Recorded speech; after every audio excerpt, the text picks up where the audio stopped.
old door, worn by elements, guards the depot. The wind has blown a...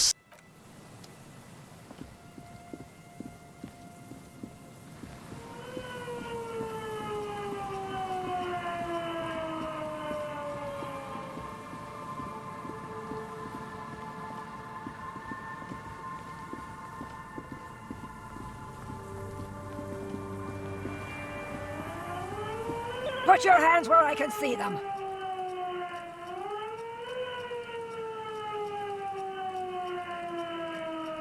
Show me your hands.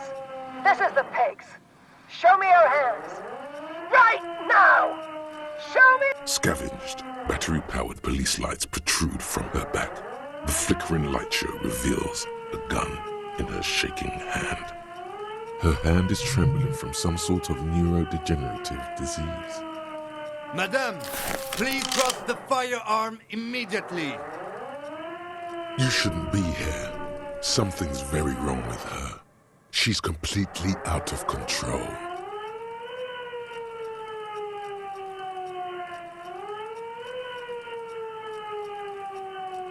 Failure to comply. Suspect is displaying aggression. Officer, under duress! Officer, under duress! Her eyes bulge with terror. Veins protrude on her forehead. I am the police. Don't move. Don't move. Hands on your head. Suspect is armed and dangerous. Lateral vascular neck restraint. Carotid sleeper. Carotid sleeper. Critically reducing blood from passing through the neck of the suspect. Be careful, detective. Don't do anything that might set her off. This is dangerous. You're 70% certain you always leave your gun loaded.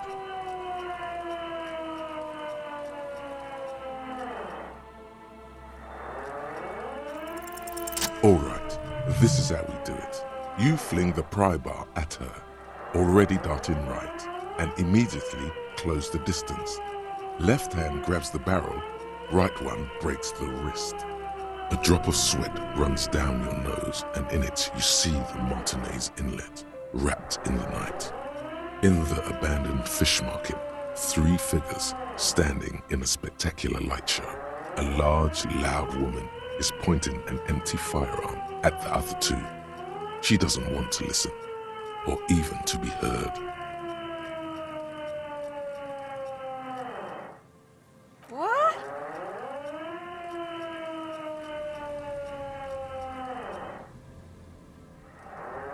This isn't police issue. Police weapons have bullets. This isn't real. What is this? Police guns always have bullets. What is this? Why did you sell me this? Grab the gun, right now. This might be your only chance. No one ever cares anymore. Why would they treat me like this? Poor woman. We need to figure out what to do with her now. Nobody's ever around. Nobody ever comes to visit me. Her scratched skin is warm to the touch, but the person inside doesn't even know you're there. She's in a stupor. I've seen this before. God knows for how long. Could be days when they get like this. Honestly, I don't know. Dementia, probably. Dementia and Channel 8 and loneliness. Could be. Her hands were trembling and she did seem uncoordinated. But what are we gonna do with her? I don't think there's any need for that.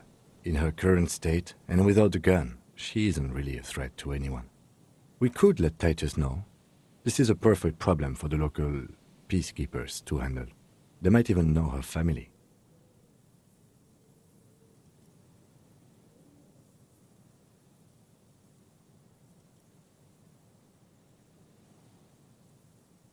Then we can ask him once we get back to the whirling.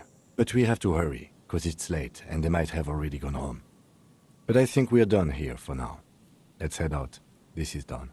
Please, leave the radio on. Reflex to what? Being left alone? She stands motionless, just a heap of clothes and flashes now. Maybe if you search her once more? The woman stands slumped. She looks catatonic under her mountain of RCM paraphernalia. Is one of those things a police cap?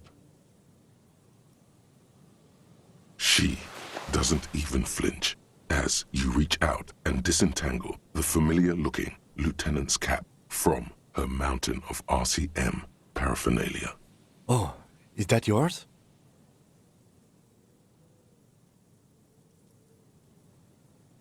The lieutenant nods. The old woman doesn't react to your touch.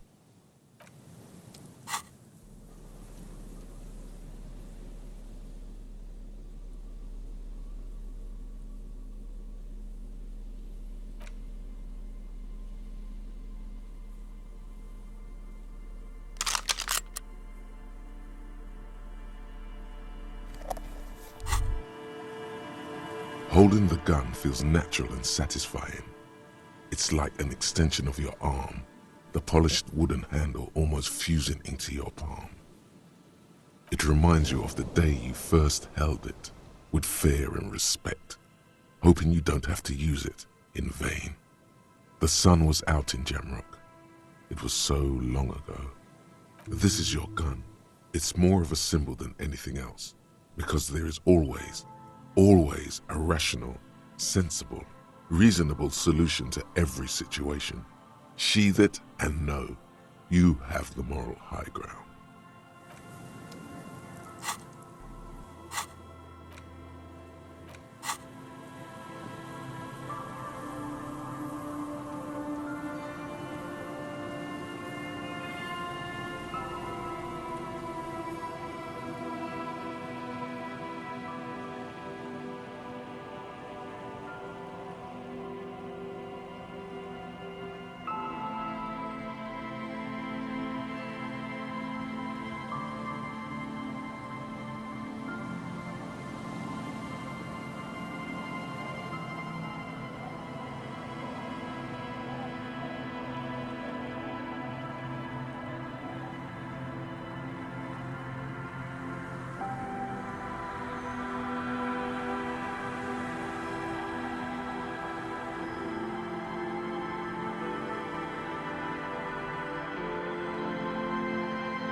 The Copper-nado is back.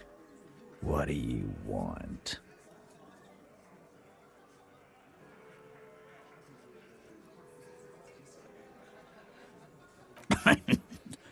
What's that, Copper?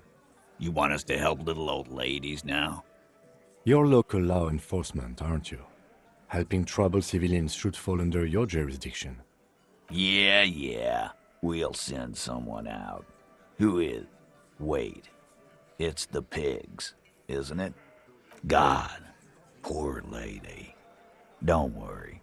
We'll handle this. I think she got some family in Courant or something. Bastards left her alone when she got sick. We've been getting complaints. Hey, wasn't Everard's B team looking for her the other day? They said something about her, I don't know, finding something? Yeah, I think you're right, Gene. She have something of yours, Pig? Whatever you do, do not admit to these punks you lost your gun. You will suffer if you do. No? Well, whatever then, Copper. No. They totally said what it was. What was it? Anyone remember? I don't remember. I was fucking drunk. Let me know if you figure it out back there. Now, anything else we can help you with? Auntie LaPlante, we always called her. Something LaPlante. Marianne, amigo.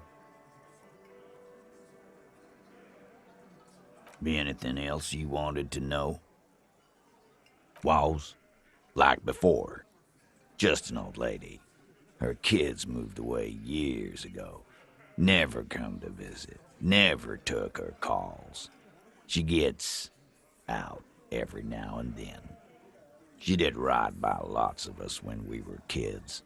Always was a little off, but still. Get wanted to be a cop, you mean? Well, shit. I don't actually know. Anyone know why she started acting like a pig? No fucking clue. It's gotta be the crazy. Who'd want to be a pig?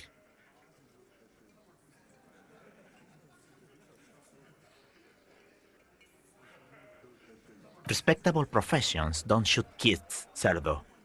They don't beat confessions out of prisoners. Easy there, Al. Sit down.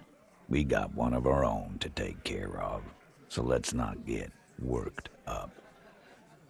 Dunno. She lives by the water.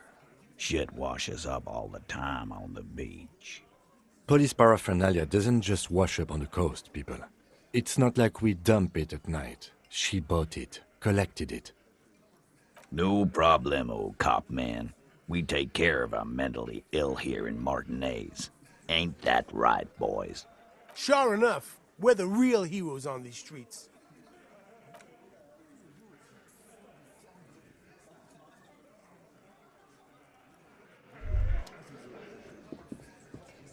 Wow, so someone's been a little boring.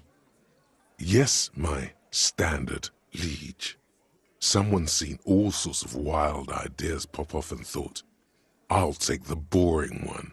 The regular, please. The brown. No need to be defensive. The regularity, the brownness, the cut and dry have their appeal. You? I wouldn't worry about that. See?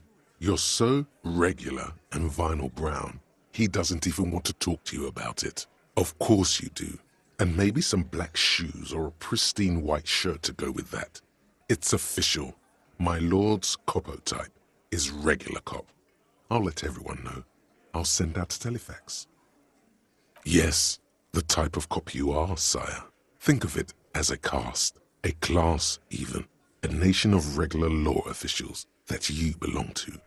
It comes, of course, with the usual benefits. Done and done.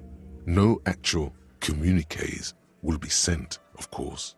That would be too dramatic.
This isn't just glass.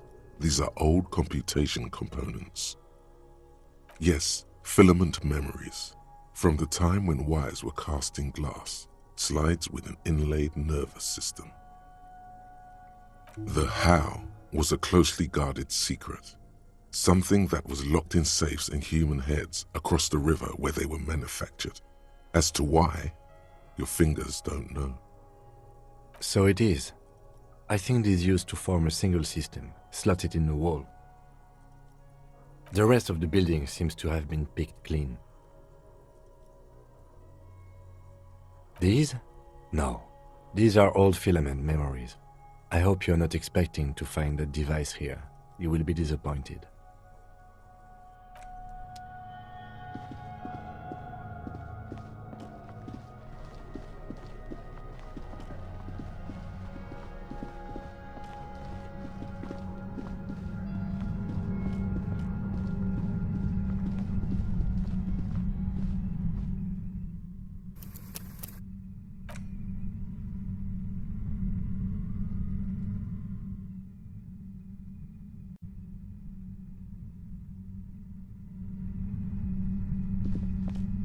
Suddenly, your entire body is paralyzed.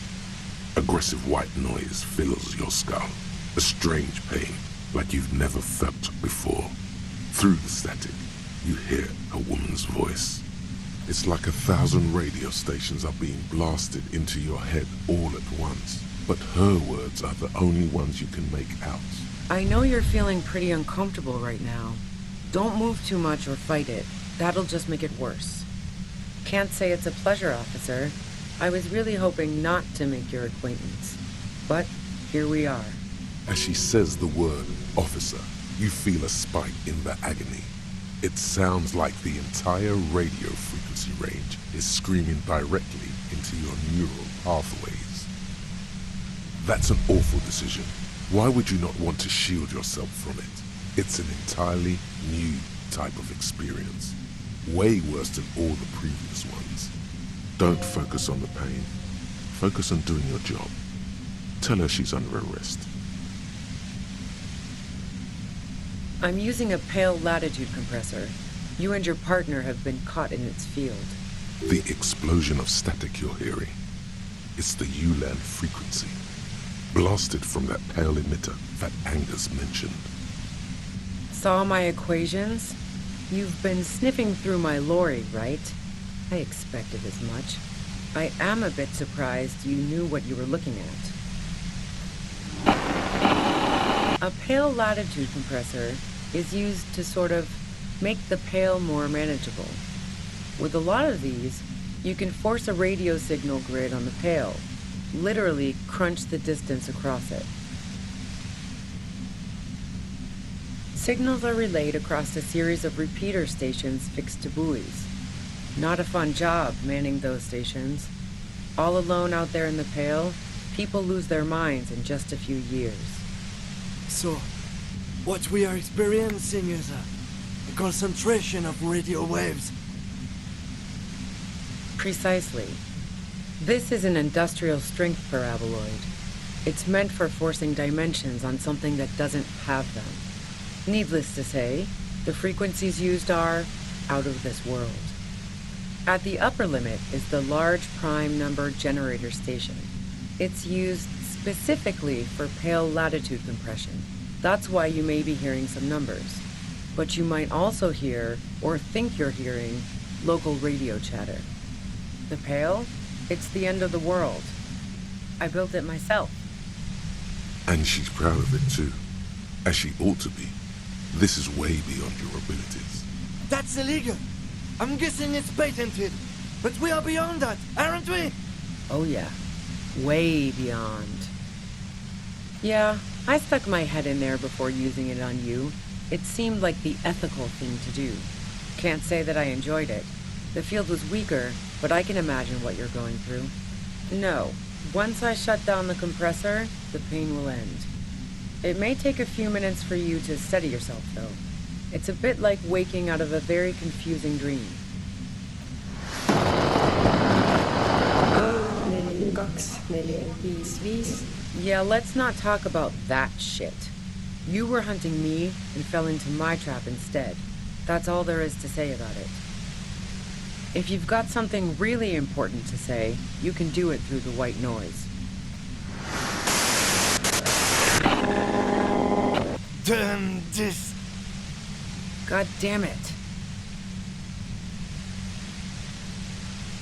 Fine. If you really want to talk, I can dial it down. I've also got a gun, by the way. The gun she's carrying is a 2-barreled front loader, not like the murder weapon. Well, it doesn't feel much better, but you can form sentences now.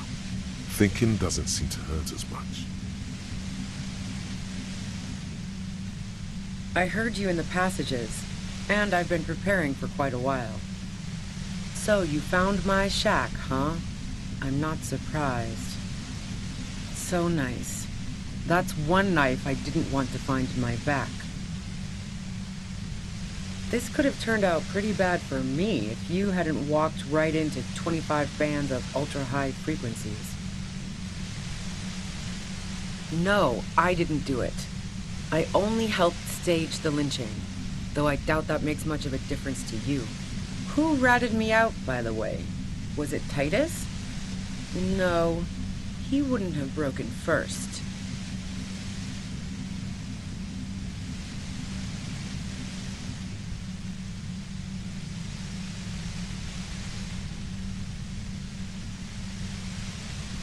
Nah, she didn't crack. She's a survivor. If she told you anything, it was to save herself. But she couldn't have known I was on the coast. How did you find me? Titus and his boys, man. They told us you were on the coast. Even now, Kim is a paragon of professionalism. He is trying to make a clean cut of telling her she was betrayed. Well, fuck. Those guys liked me, I know it. If this is what happens to people whom people like...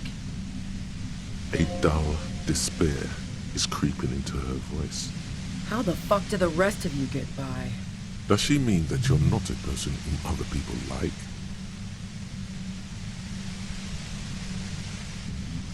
Like what?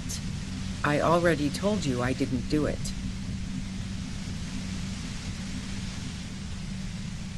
No. Gifts of flowers and candy aren't really my style. So now I'm leaving revolutionary symbols around? Come on. I never did understand why, when someone dies, a hothouse's worth of flowers has to die too. No, I did not. I didn't like him. Hardened mercenaries aren't particularly likable types. Plenty of broken people who don't come with that kind of body count. Besides, they're paid well for what they do. Yeah, sure. And I didn't like Wild Pines sending in those foreign hirelings. Me and a fuck ton of other people around here. I'm listening.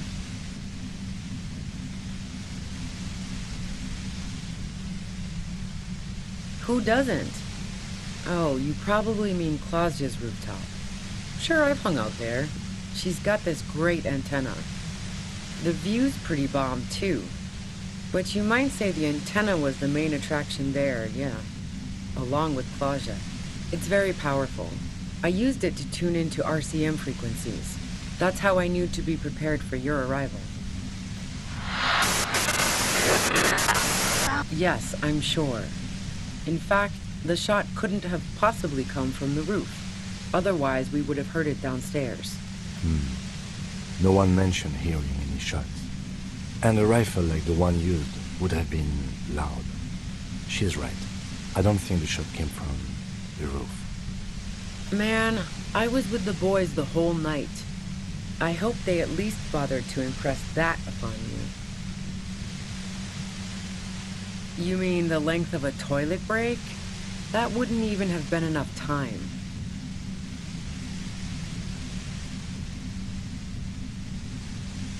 Look, fuck you, man. I might also have stopped by the bar. Wow, now I'm curious.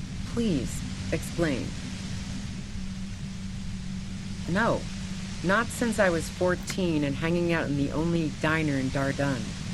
Haven't been into low-risk, no-reward games since moving to the city. Somewhere on the outskirts of Forburg, a scrawny teenage girl stands by the side of the road, greeting passing vehicles with a calloused thumb turned upward. She's tired. She wants to leave, but she knows she will come back. Why?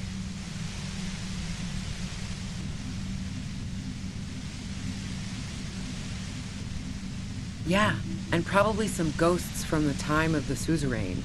I'm not really interested in supernatural mysteries. Not murder mysteries either, if that's what you're thinking. She looks you in the eye impassively, making it clear that she's not planning to comment on the matter any further. The fuck do elevators have to do with anything? Not particularly. Why are you so hung up on elevators? That's a pretty good question, actually. She clearly doesn't know anything about the secret passage.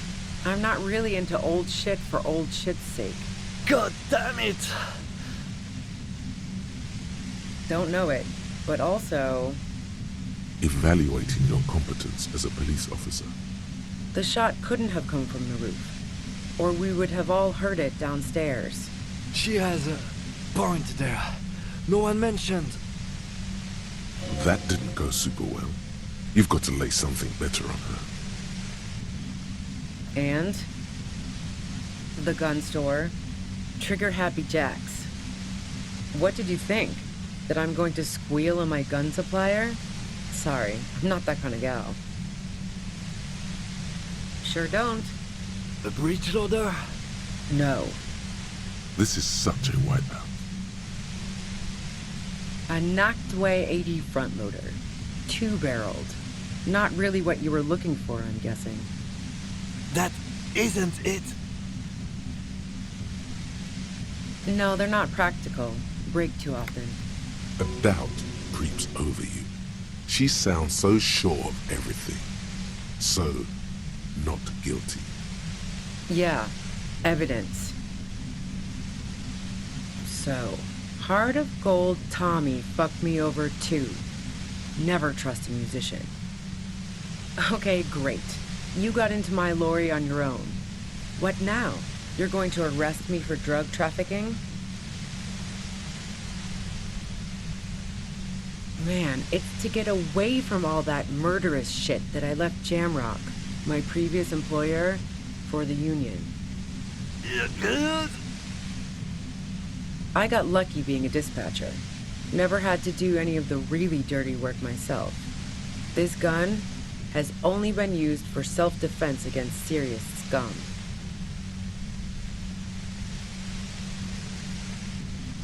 There. It's going to be easier to reach the machine now.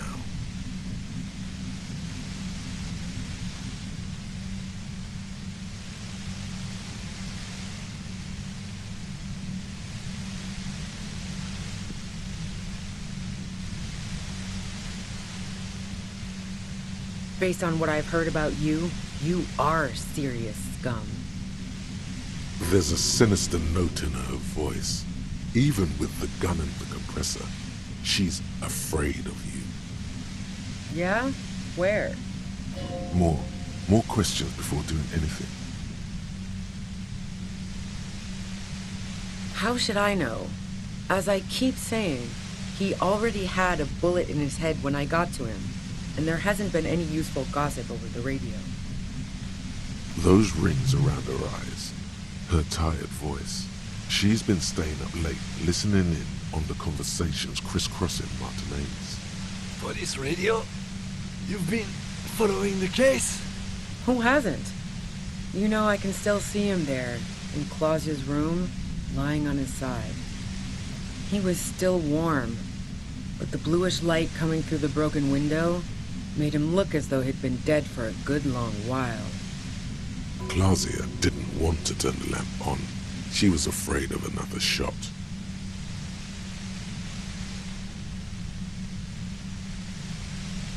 She eyes you warily, as though gauging your sincerity. It's okay. We just want to... All right, don't kill yourself over it. I was shooting the shit with Hardy and the boys over a few beers, like always. Then Klasya comes in, all pale and shuddering. She sits down with a drink, trying to steady her nerves. So I grab a seat next to her. Oh yeah, super. But I didn't think too much of it at first. I'd seen her party hard before. This woman has seen people OD. Glacia wasn't quite there yet, so why worry? No, I really didn't. She's not that easy to read. I just assumed she'd done too much blow. It wouldn't be a first for her. But no such luck. She was in some deep shit. She asked me to come upstairs. The merc she'd been going with was lying on the bedroom floor, dead. I knew she couldn't get the authorities involved, so yeah. You made it look like he'd been hanged. What? No. Faking a lynching was her idea. She looks shaken. She wasn't surprised to be ratted out, but framed. Yeah, in cold blood. It really surprised me how quickly she was able to get a hold of herself once we got up there. It was like she was another person. The party girl was gone. She asked me to help her drag him into the shower so she could wind the shower head around his neck to fake lividity. Then she dressed him while I went to get the Hardy Boys. Yeah, I wasn't sure whether to admire her or be disturbed. As I keep telling you cops, we didn't hear anything downstairs. No gunshot, nothing. But even if this is true, weren't you worried this lynching might lead to... War? The thought crossed my mind. But the mercenary's death was going to have repercussions either way. Although the way things are going... fuck it. I'm not responsible for these people after what they did to me.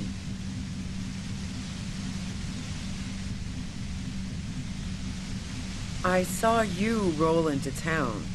I wasn't about to stick around for questioning by a goddamn La Puta Madre agent. So this is what she was scared to tell Titus.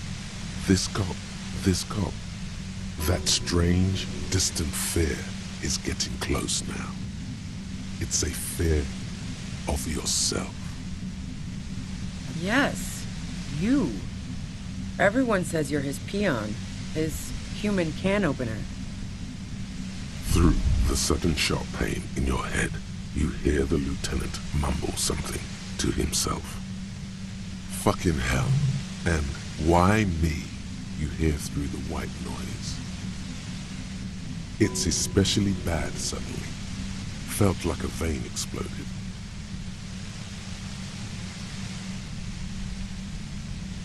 Everyone in Jamrock. The cops, the criminals.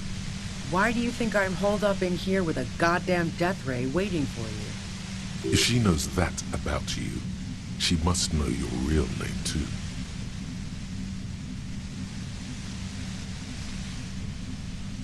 Harry Dubois. One corrupt motherfucker with the disco pants and a funny tie. Agent to La Puta Madre. So she knows your name. That doesn't mean you're on the tape. Criminals make up bogeyman stories about cops all the time. All of this just means that you're effective. Criminals know you and are scared of you. I don't know. Sounds pretty convincing to me. Is that a joke or a threat? I'm guessing both.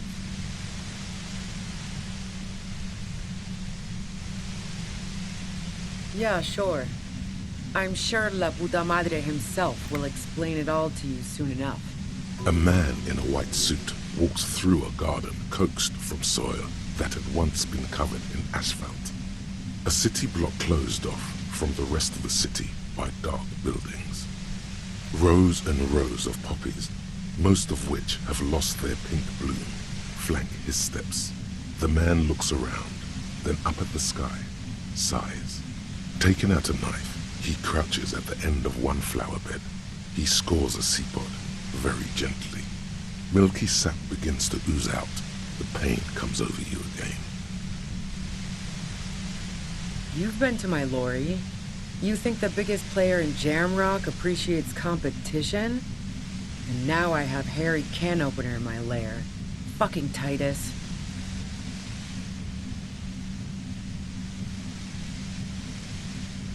What bunker?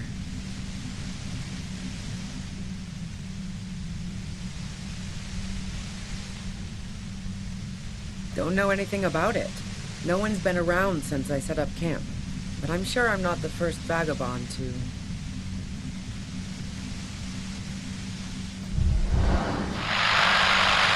Keep calm. Breathe in. After the pain recedes, it's a little clearer.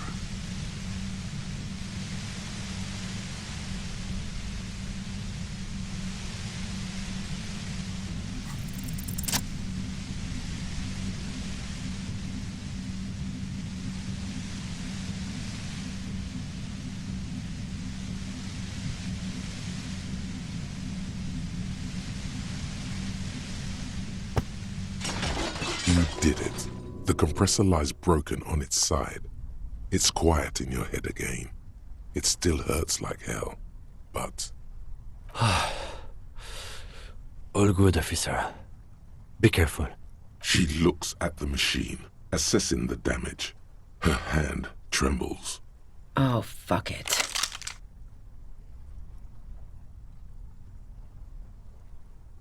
Problem solving.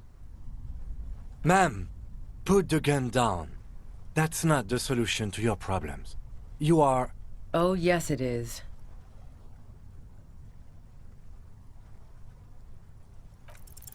You should know the words to say. You've been here yourself. So why is it not coming to you? Because you've misread the situation from the beginning. And now her finger squeezes the trigger. A smirk crosses her face as she watches you stand there, mute. Then she exhales sharply, shakes her head, and pulls the trigger. You watch as her brains trickle out through her neon hair. Fuck. Our job. It went really bad. And now we need to clean it up. Lieutenant Yefreitor Dubois, control your emotions. We did our job. This won't be the worst thing that happens on this case, believe me. You can't let this break you. There is no coming back from this one. It will stay with you, in nightmares. We are cops. Everything is our fault, if we let it be.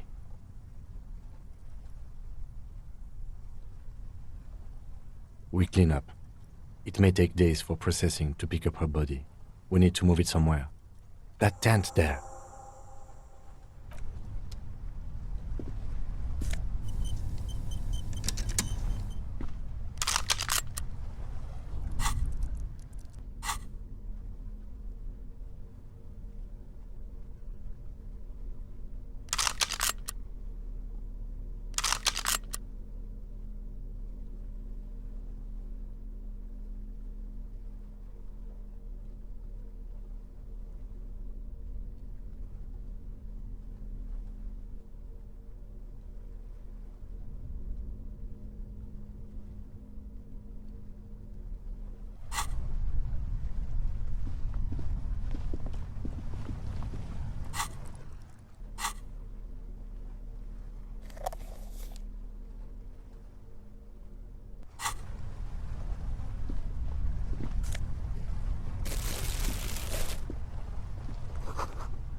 The plain red tent stands by dispassionately. It was pitched by practiced hands. She was used to camping out. You see a rolled-up sleeping bag and personal belongings. We should put her in the sleeping bag, so the rats don't get to her. The lieutenant nods.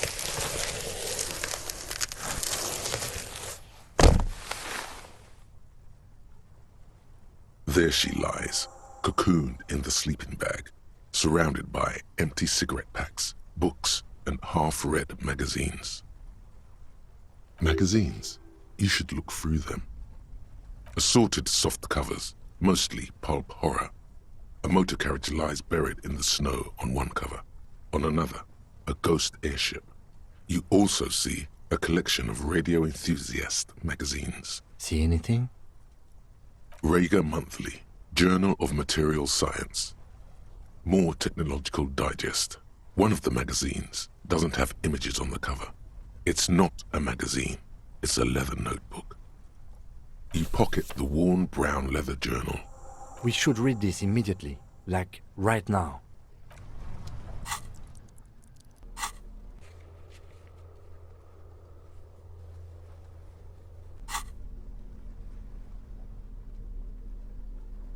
A thick journal.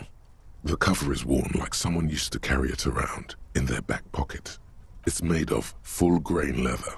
The lower left corner of the back cover sports an embossed brand name, Schneller. The journal falls open. About 2/3 of its ruled pages have been filled. The large cursive of someone who writes quickly and confidently. Perhaps too confidently. Many phrases and even paragraphs have been crossed out, with tiny corrections scrawled above and in the margins. It's a mix of logistical notes, diagrams, and personal reflections, all dated. We could learn a lot from this. Hard to tell exactly. It's mostly noted down in code. Looks like contact information, quantities, directions. There could be useful information about local operations in those notes. We have a junior sergeant at my station who's good with codes. I can give this to her after we finish this. Professionalism is his coping mechanism. Esoteric radio technology. The most recent ones probably pertain to the latitude compressor, sketches, calculations of distance and density. You make out a familiar spiral shape. That name isn't mentioned as far as you can tell. Small wonder. Would you talk about La Puta Madre in your journal? You do see an M though. La Puta Madre. M is mentioned on March 9th and March 15th. Great. M's peon is coming to town, no doubt to investigate the lynching. But also, I feel it in my gut to finally put a bullet in my head while I'm napping in my lorry or on a smoke break. Well, I won't stick around just to twist my own neck by constantly looking over my shoulder. Then again, isn't that what I've been doing ever since I got the call? The call? Did M call her personally? Why? Things played out just as she had feared. Except you didn't shoot her. It's in you to do something like this. Kill her. Physically, at least. You could pull the trigger if you had to. Yes, you could. You'd pull it 1, 2, 3 times and watch her fall. Been holed up here for 3 days now. I'm used to being alone and all, but I don't know when I'll be able to leave, or if I'll be ratted out. They will rat me out, of course. I've made it a point to believe in the best in people, the boys, for example. But experience tells me, did M feel truly betrayed by me? I was feeling threatened. He'd have to know if he threatened people, they'd take measures to protect themselves. Even I know that. Economic measures first of all. Gotta make a living, right? I can still hear his voice in the receiver. Taste the plastic. The entry ends abruptly. Short, wry observations of people and places. Probably a way to pass the time on the road. Also, what appears to be attempts to sort through some difficult decisions. There are a few passages with many questions in them. The way some of those question marks trail off into ellipsis. She was going through a tough time. Staff issues. Always tough on the leadership. You smell traces of betrayal. The first entry is from August 2nd of last year. It reads simply, I know my position is precarious. All I can do is make myself as useful as I can while looking for a way out. Remember, no one is indispensable. Nothing on March 4th. March 5th, though, well, that's bound to come back and bite me in the ass. I'm bad at this. loyal to a fault. But that's another matter entirely. She is referring to betraying her previous employer. Does this suggest she did it in self-defense? The most recent entry is from today. It reads, "Even when I leave here, if I leave here alive, what's my next move? Staging a lynching is a crime, even if I'm not accused of murder on top of that. Forever on the run. Not really my idea of the open road. Man, I was really looking forward to winning." I don't think she killed the mercenary. It looks like she might have been framed. Don't get emotional.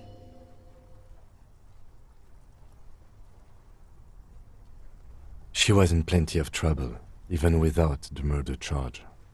Still, it's a nasty business. No, I don't think you are. Ask someone in your precinct if you want to be sure. Could have been Titus. Then again... Maybe there's a Hardy boy we've yet to meet who acted as his accomplice. Either way, we need to keep an eye on him. One thing is for certain. We have business back in the whirling and rags. Questions to ask. We should get to it.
The old woman still sits in her chair, continuing with her chores. As she does so, she quietly hums to herself. The buzz of electric lights blends together with the slow rumble of the ocean waves at night. Yes, I can't really sleep anymore. Only a few hours a night. It happens when you grow older. My suggestion is, don't grow any older than you already are.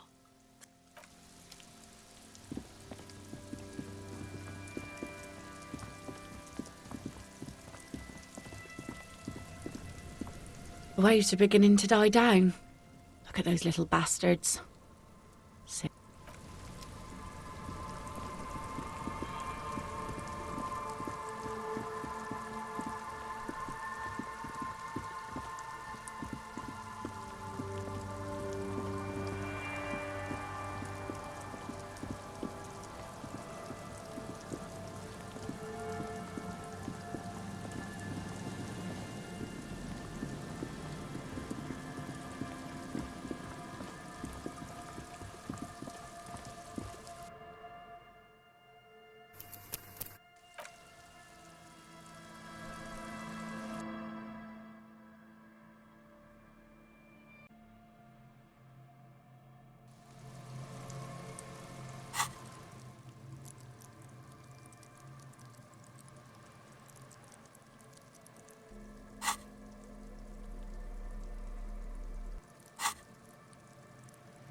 Just up ahead.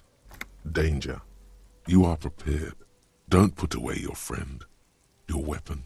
Raindrops slip from the barrels of your Villiers 9mm pistol. Yes, I hear commotion. Let's go. Good. Be ready to take damage.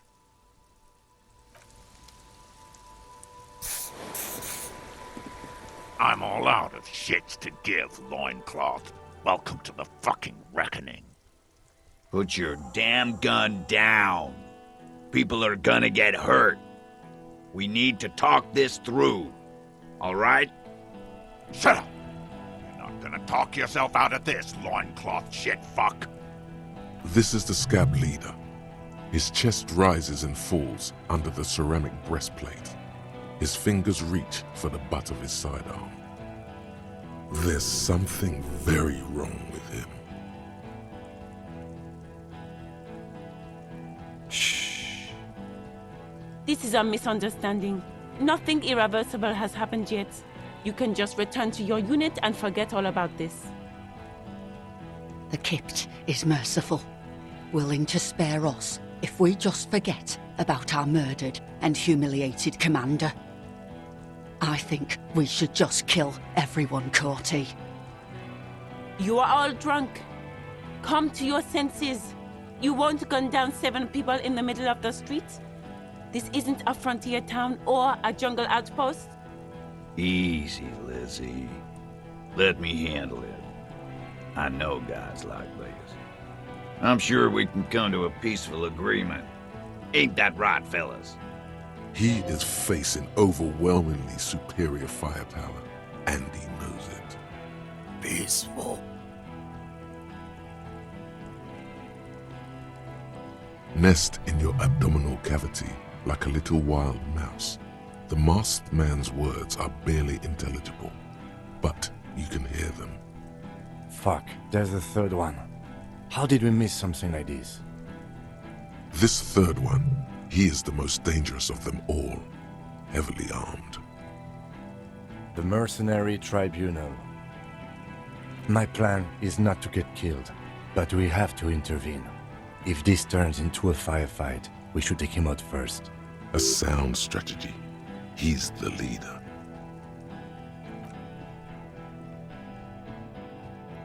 Get lost, comedian. You cops had your chance. Now it's fucking time for some justice. Pig fuck!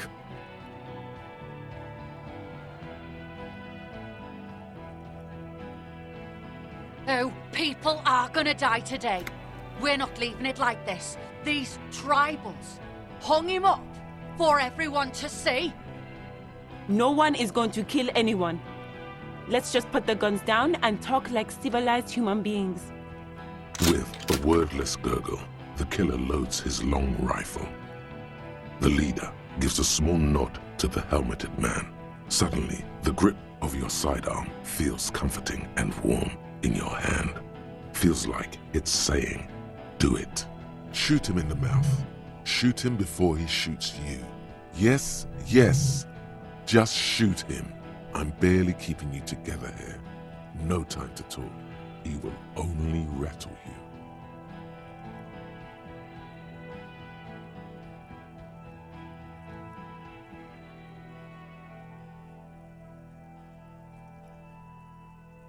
Yeah? Who did that?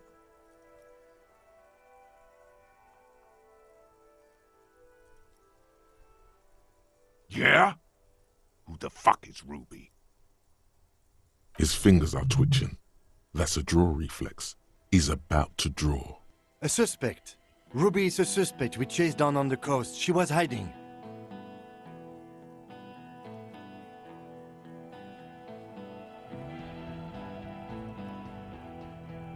You think I'm fucking stupid, cop? What if I just shot one of your pals here, right now? How about the kid? Go ahead. Tell me about some puta one more time. Bad argument. He doesn't know local mobsters. Listen, please. This cop and this drumhead court marshal won't decide who... He's gonna do it. He's gonna shoot her.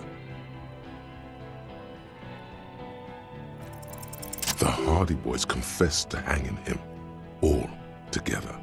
Titus said, "We took him out back and hanged him." He said it loud, in a public place. You're lying. DePaul heard it. A Kiel Model 40 revolver, 8 rounds in the barrel. The gun slowly sways in his hand from the inebriation. You heard wrong. She and these men have been helping us find the shooter.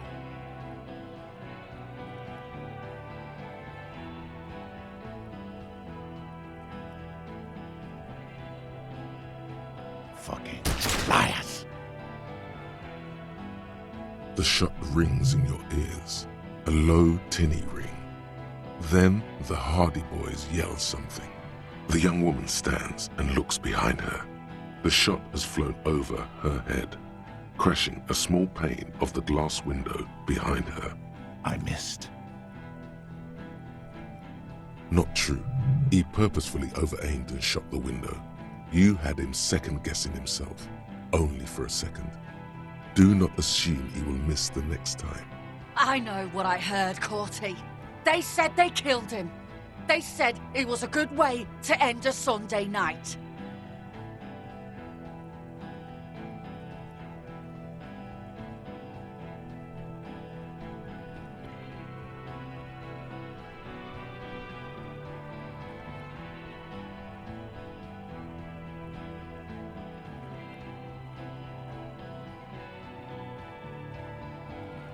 Rude. Rude is the killer. Rude, the killer, Owen Cloven. He doesn't talk much. All of you cunts inside out. Rip you open. The gunner, the raddest, the killer. What do you think he does?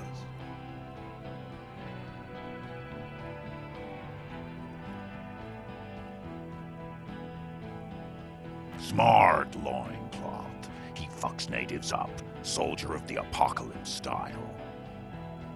Yes. So what? Yeah? So what? You should be drunk too. It's insane how long it's been since your last drink. Get one in you right now. Nah. I'm clear as day. Fucking government-ordained super soldier. Enough already! What is this? We didn't come here to fucking chat!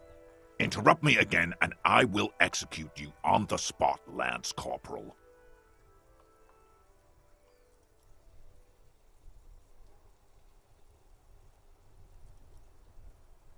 You think I care what that company cunt thinks?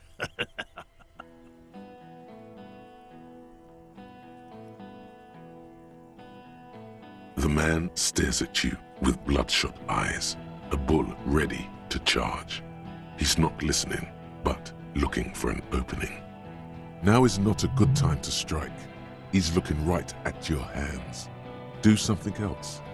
Get him distracted. She's gone, you stupid fuck! Sailed off 5 minutes ago. She doesn't give a shit about you, Silos. Stay cool! Don't do anything stupid! The company bitch is gone. Laylee's gone. Fuck are we still doing in this shithole? Guys, I just get in the way. I don't even have a gun. Hold your ground. Any more of you run, I'll shoot you myself. We're doing this together. They're afraid. All of them. Trembling reeds in the wind. They'll run, scatter soon. One by one. Who the fuck is that? Glacia, the woman upstairs. Where is she? She left. Unarmed, hunched, but keeping it together.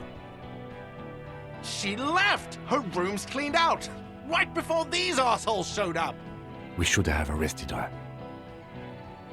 Hey, Bushman! Your little cunt isn't gonna help you out of this one!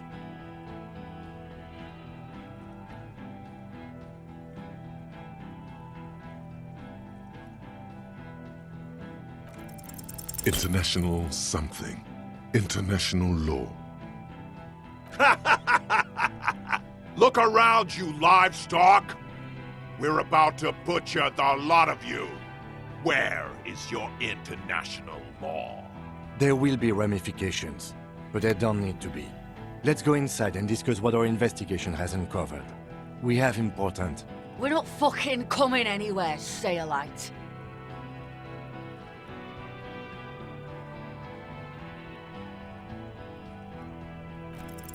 Of course, nothing bad will happen.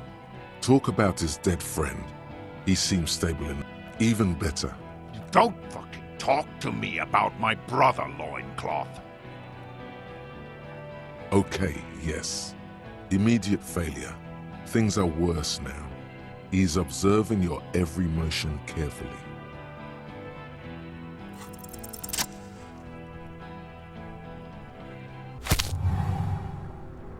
A plume of smoke and fire erupts from the gun, and your hand goes numb from the explosion. The smoke drifts west with the wind. You hear the plaza erupt in violence, slow like a waterfall in reverse. There is a hole in his cheek. Blood gushes out as he stumbles backward, eyes filled with rage and disbelief, gurgling, muttering something unintelligible. To your right, the killer raises his rifle and takes aim at you. His moves are steady, but the long barrel of the rifle sways slowly. You leap left. A swarm of angry lead passes mere millimeters from your side, tearing fabric off your coat. Feels like the lightest of tucks. The man tilts his head, trying to see through the clearing smoke for the next shot. Watch out. To your left, DePaul is about to take a shot too, at Kim. God, please. 2 shots ring at once. One from the lieutenant's pistol, and the other from DePaul's. It's aimed at the lieutenant, but it misses. You hear a scream behind you. Blood gushes from the helmet's eye sockets as Rude staggers back, disoriented. The sounds coming from his helmet are not human. An unbelievable shot from the lieutenant. Glenn, dying in a puddle of blood behind you. His mangled torso has 2 gunshot wounds. Blood gushes out of them like red geysers. You see 2 crazed eyes stare at you through all the smoke and the panic. With blood gushing from his face, the man raises his pistol at you. Then he squeezes the trigger. The look of vengeance, framed in blood, lips shaking. This is the last thing he'll do on Earth. But he will do it. He is your end. Here it comes. Death.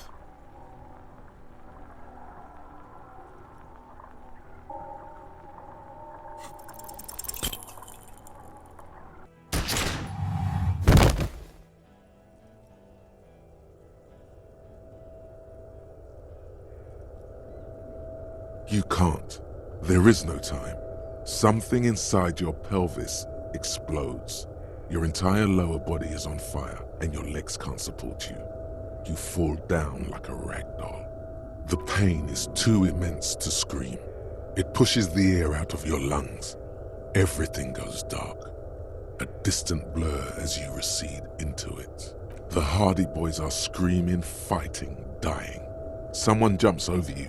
Nearby gunfire shatters glass. Stop! The cop! Protect the cop! He's down! Feels slick and warm with blood. The pain is too strong to know what has happened there. Even clutching to your consciousness takes everything you got. Most of what's down there. It's all gone. Open your eyes now. You have to see what's happening. Nothing. A persisting darkness. Dancing lights of pain. Distant shadows cast by them. Like a hellish play. You're bleeding out.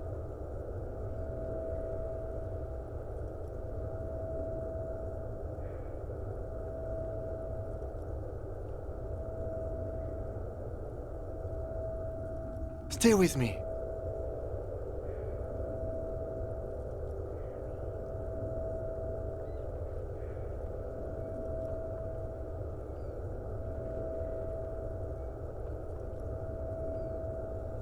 Yes, keep talking. You hear me? Stay awake. But you can't. It's so hard. Your eyelids grow heavy, and the sounds ever more distant. And a cold comes over you. The lieutenant, too, is somewhere far away, almost gone. When suddenly, you sense something behind him, a slender white shadow towering. Someone stands there, raising her pistol at him. The lieutenant does not see it. He's pushing down on your wound with both hands. Scream immediately. He's gonna die. No, you say, and hand out your firearm to him. Your hand trembles and your eyes are full of fear. That's all it takes. There is no room for hesitation. The lieutenant moves like a spring unloaded. He grabs the gun from your bloody hand and fires behind him. You hear a faint scream, a woman's. Then the sound disappears, like someone pressed stop on the tape. The woman is gone. So is Kim. Then the whole world. This is death. One more door, baby. One more door. The fight? There is no fight. The fight is over. It was lost 1,000 years ago. You have laid here forever. Keep falling deeper. Take the door. He's not taking it. His body is not taking it. Oh God, no! He's not disintegrating. He's swelling up instead. Over the hours, hurting, moaning in his sleep, and rotting, and being disinfected, and smelling of drugs, and feeling saliva in his mouth, drifting in painkillers, thrashing in his wound sleep. He can't go. Not before the case is solved. There is a radio in the distance. A radio of the world. Playing sounds. Good morning, Elysium. Soon you will return to the world. Hours turn to days. Soon we will get up again and go through it again. Finally we know what the infernal engine was outside. The clarion call. It was him. He is the infernal engine. He never stops. He only gets worse.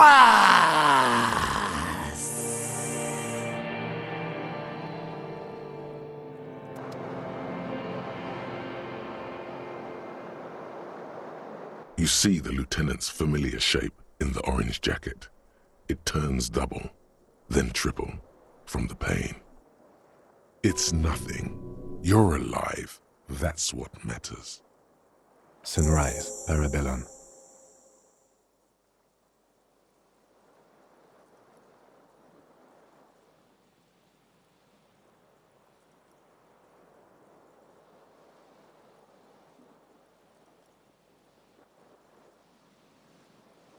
It's not ouch time yet. You just got the Drouamin pill an hour ago. Wait until it wears off.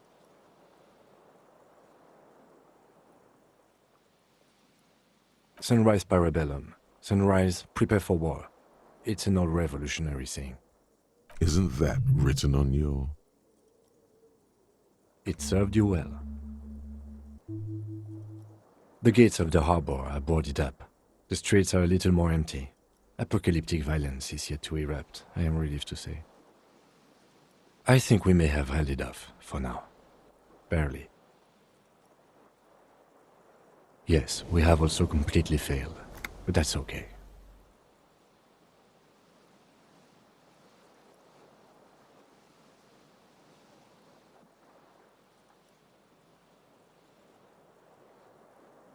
Mr. Gart cleaned it. It took him an entire day.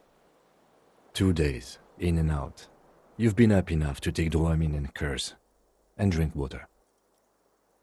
Yes, the joke wasn't funny anymore. I took it off. The close proximity of death must have made the lieutenant contemplate his life choices. He's done with the jacket.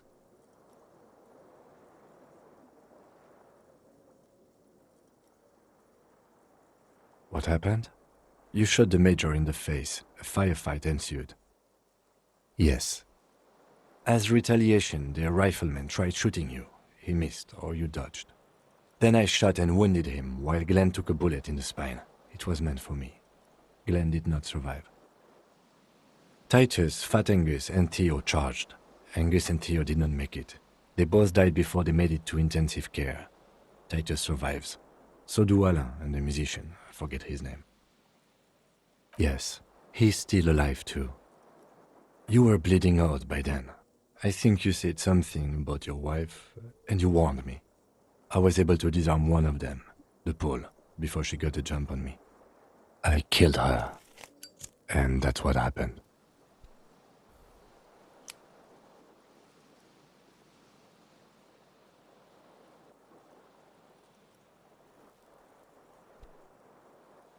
This is the one. The Pole was the last to die. Everard had their bodies returned to Crenel for a funeral. The company is yet to retaliate. Because we deterred them? Or Joyce did? Maybe the harbor in full lockdown is too costly a target. Or maybe they are simply taking their time and will attack soon. I don't know. 3.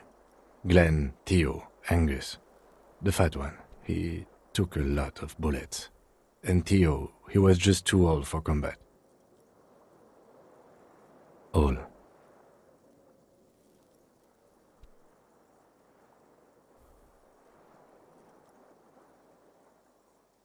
Oh no, officer. It's pretty bad. 6 people are dead. +1. Ruby. But what's done is done. The violence is cordoned off. The Hornets did not get into the beehive. The worst scenario has not materialized. Yet. And we are still alive. Both of us. Reasonably bad. You were shot in the left quadriceps. That's your thigh. The outer side, thankfully, no major arteries were nicked. The bullet was removed and a bacterial infection treated with mercurochrome. We will see. You won't be able to dance much, that's for sure. You should be able to live with limping around, though. No. I called your station after the fight. The injury was logged in. They told me they've sent officers to join you on the site. I'm sure they're worried about you.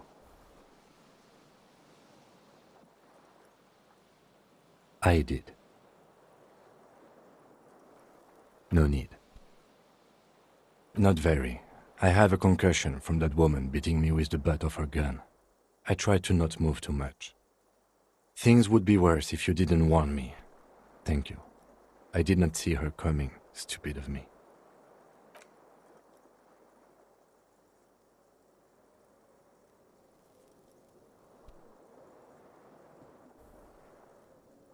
Easy now.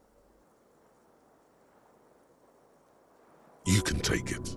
Just don't lean on that leg of yours too heavily. Your balance is way off. You feel like you're about to fall over on that thing. How are you?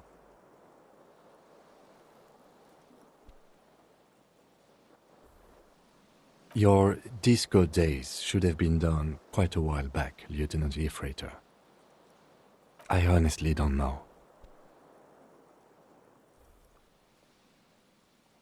We can't talk to Everard. The harbor is in lockdown. Everyone in there is outside our grasp now. And Joyce has left too. Yes, she left yesterday morning. To meet the board of Wild Pines, or that is what I've heard. There's a pin somewhere in the machine that keeps Connell from sending in a death squad. Maybe it's her. Maybe she kept her hand. Either way, Ruby's gone, and Classio too. We really should have arrested her, you know? I don't know. I think the dangerous theory you presented on Clasia, or whatever her name is, was wrong. We have not found a motive or a weapon for her. Honestly, I think our investigation has not produced a single credible suspect. What? Every piece of garbage in the city is not connected to the case. You don't have to keep everything. I don't know. That's been there for years. Yes, God cursed the footprints, not solving the case for us. Au diable. It's extremely easy. There are thousands lying around. We found one, all completely unusable. It's precisely how easy it is to find one that makes the bullet useless.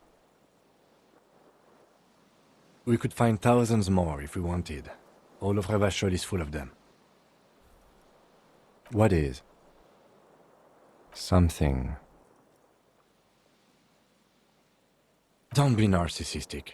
Half the cops in Revachol West are his peonies. Even if you are, it is not a decisive factor in this case. That does make some sense. He arches his brow. The ceiling fan patiently spins overhead.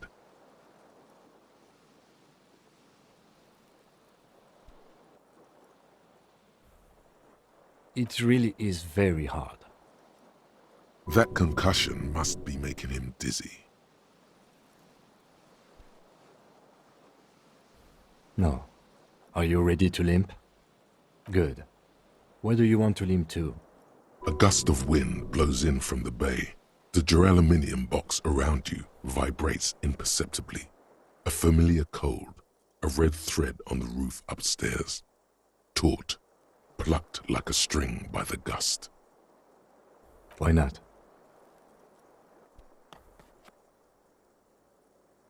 Another look at the window, perhaps? The one he was shot through. I don't know. I can't think of anything better.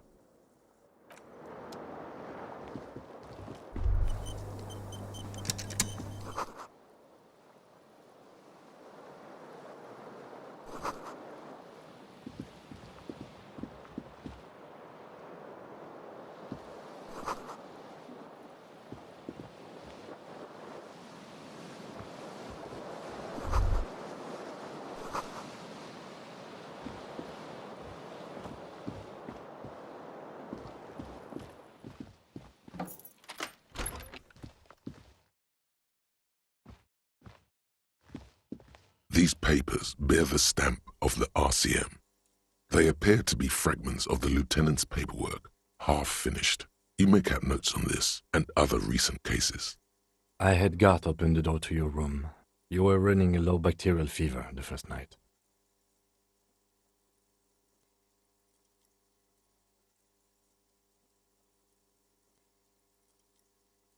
It would have been easy were it not for my concussion. We both got lucky, considering the odds we faced. Let's go?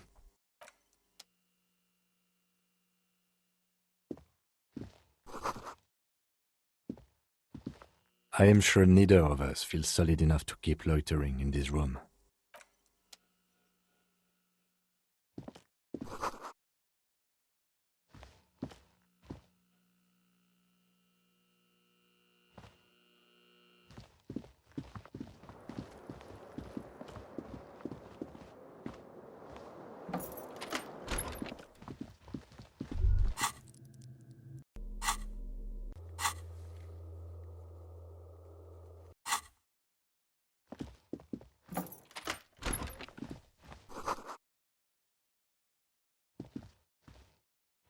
Next to the stack of bills, you see a note, a few lines jotted down in large, uneven handwriting, just as the writer was about to rush out the door. I'm sorry, I fucked everyone over. P.S. I didn't kill him. P.P.S. Gift upstairs. A gift? I am not drawing my gun, yet, but I don't like gifts. He says he's not, but his hand moves instinctively toward his holster as he studies the note. Just don't walk into another radio trap, okay? It's hardly surprising. You look at her rough, jagged handwriting on the note. She was in a rush, but not panicked. Deliberate, focused.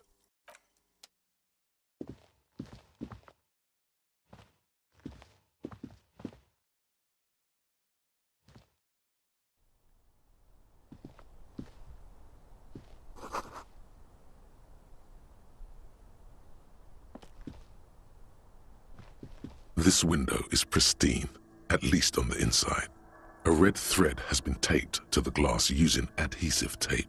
It trembles ever so slightly in the cold wind. This is ballistics. She's left a trajectory for us.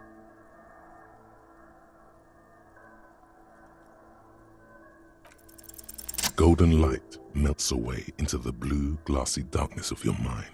In it are two neon-lit shapes, a man and a woman on the single bed.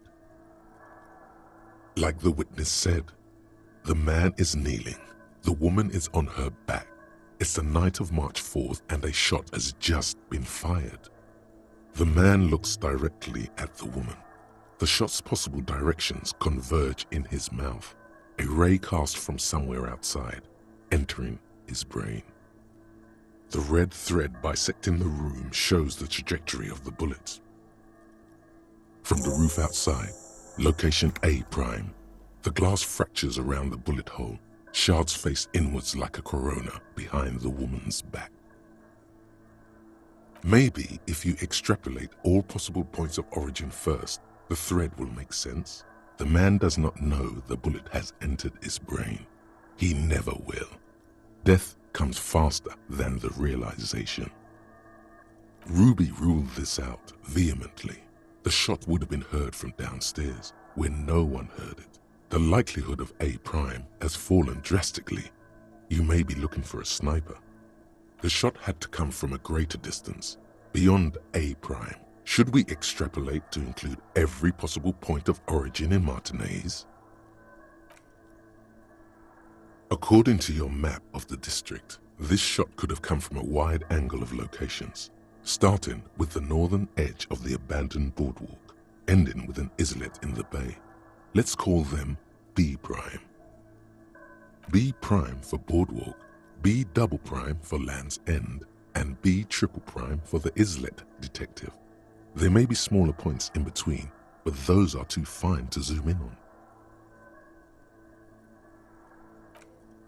700 meters away, the likeliest of these B positions, 20% chance. A skilled sniper could have made the shot, provided he had a safe sniper's nest. Even with the light on inside, we're talking military training. At that distance, the perpetrator would have had to take wind direction into account. This would explain why no one heard the gunshot. The bullet came from far away. 1.2 kilometers away, the least likely of these positions, let's say 3%. A truly skilled sniper could have done it, possibly from a tent. No, too far-fetched. 1 kilometer away, a point beyond the docks, on an islet in the bay. The fort is ruined, but the perpetrator may have found a stable spot on the beaches surrounding it, where the concrete crumbles into the sea, as you saw in the coin-operated viewer. The shot would have been a small miracle, 5% likelihood. There is an extremely narrow field of view from the bay to the window, between Rue de Saint-Ghislain 8B and 33A. The angle would have been extreme and access to the islets is questionable, but it is a possibility. Then there's the thread the witness left. She did have a first-hand view of the event. Perhaps she found something in the outer reaches of her memory of it. You need to inspect it again. It suggests the bullet came from the extreme upper quadrant of possible angles, from a point beyond the roof, B triple prime, the island in the bay. Unless she thinks the perpetrator was standing on the ring antenna. That is where the thread seems to point.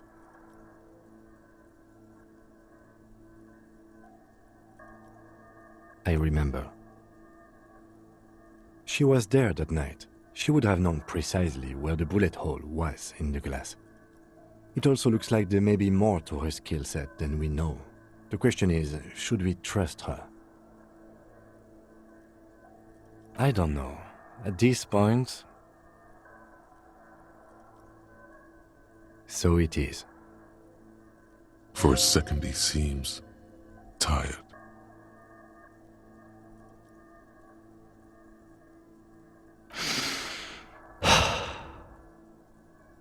The lead is flimsy.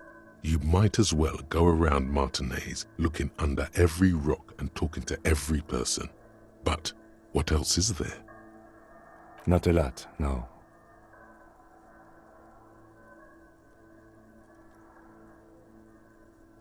Of course. I mean, how do we get there? Joyce Messier had a sloop, but she's gone. Ah, yes, of course. The village. Let's go.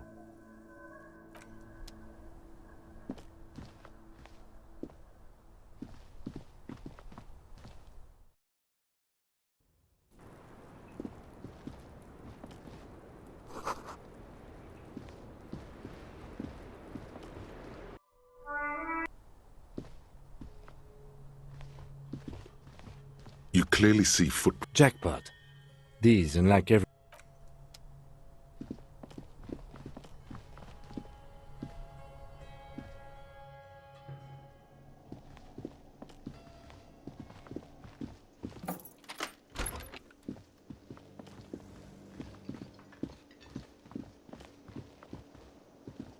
Oh, you're up. It's good to see you back on your feet. Did you like your room? I cleaned it for you. You're welcome. I thought it would be nice for you to wake up in a clean place after you, let's be fair, defended this establishment and its clientele from gunfire. I give credit where credit is due, and that, sir, was a nice shot. I was watching until you hit him. Crawled inside then. Bullets started flying. Anyway, I wish you a quick recovery. Also, you and your partner are staying here free now. This establishment supports cops. The stay is free, the drinks are not. It just felt I needed to specify that. Oh, you know, people don't tend to stick around after shootouts. Turns out they're not good for business.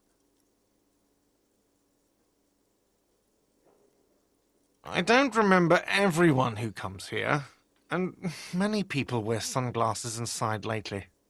Must be a fad. Yeah, I was, yeah. That's because I'm a badass.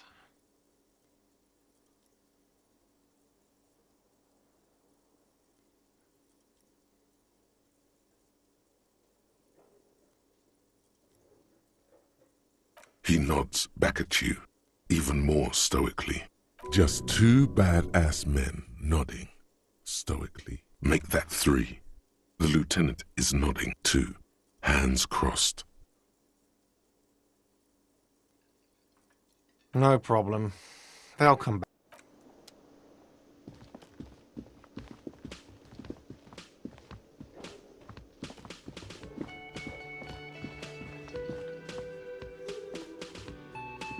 Seeing you approach, the bruised man raises his bear in welcome. Crazy motherfucker. Didn't think you had that fury in you. But I guess I've misjudged a lot of people lately. That was one hell of a shot. Hell of a shot. The fucks did not expect that. I guess what I'm trying to say here is, thank you for intervening, fellas. That was mighty brave of you. His hand is covered in bruises and half plastered. Still, this hulking lump of man is glad to be alive. This is big. It's as big of a thank you as Titus Hardy can muster under any circumstances. Now, how can I help you? Theo was old. I think he'd be pretty happy with the way he went. Never could imagine him withering away on a sickbed. But Angus, he was just a stupid kid. Didn't realize the mess he'd gotten into. Trusted me. Still, the balls on that kid. Went down fighting for someone else's shit like a fat, angry bear. Here it comes. The last one is the worst one. He only deals with it by drinking copious amounts of 8% beer. An honest tactic, and effective. And Glenn was my friend. Best I've ever had. I love that crazy homo like my own brother. We're all fucked without him. But what do? This job is shit. Dennis, you saw him run. He's a mean little shit and I never trusted him. He'd better run real fast now. Real fast. Titus makes no attempt to hide his disgust. Grief-stricken anger boils in him. Well, yeah. Memento mori. Right. Absolutely. Today, I'm going to get drunk, eat good food, and bed a good-looking girl. 'Cause tomorrow, a motor carriage might run me over. Or you might die of a heart failure.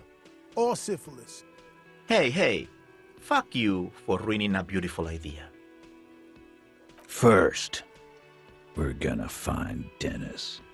I'm going to find Dennis. I'm going to find him, and then I'm going to kill him.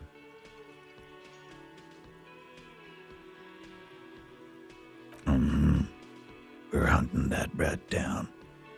Let it be known what happens to cowards.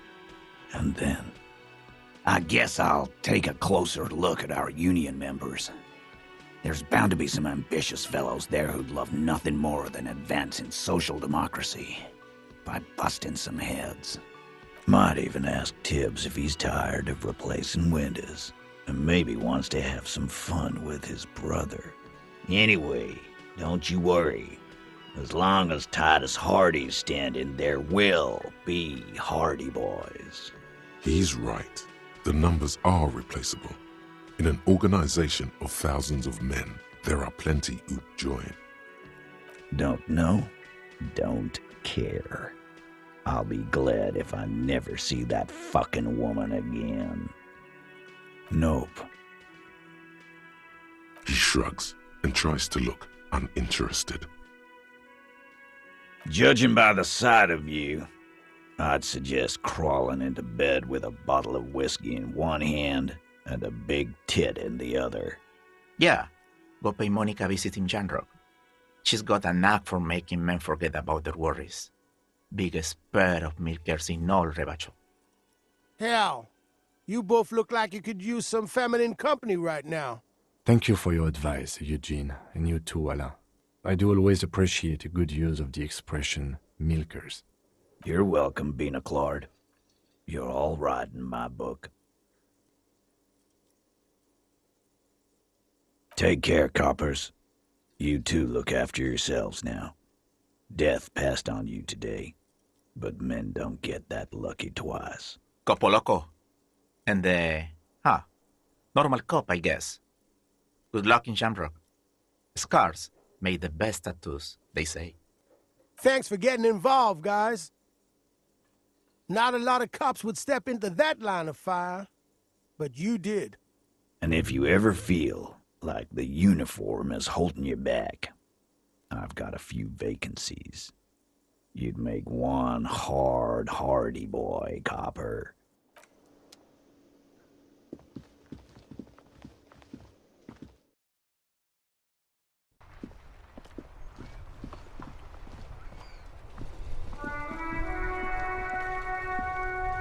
The graffito has been painted over the traces of the fight that took place here.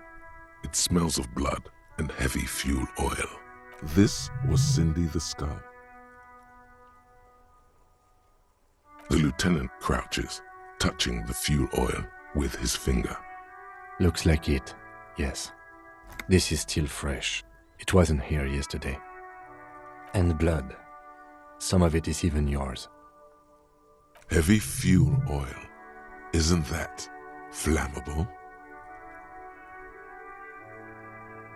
You could buy some smokes, light up a ciggy and throw it in there, you know, just to see what happens.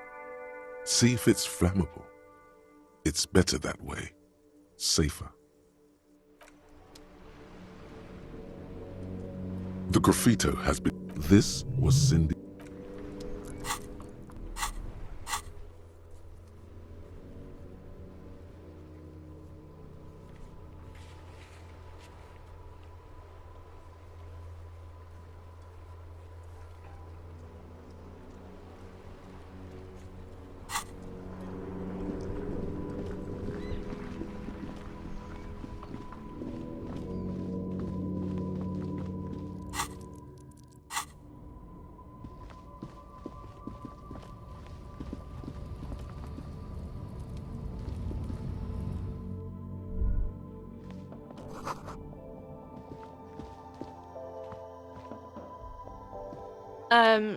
Is this about the questions again?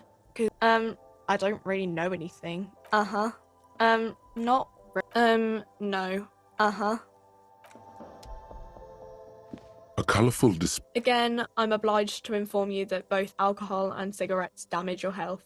Here you go, mister.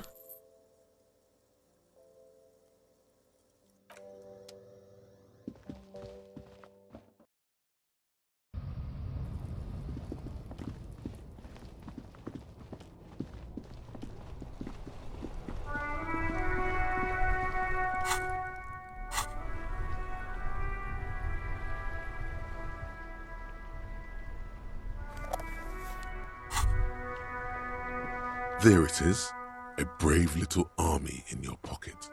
The first Smokes platoon.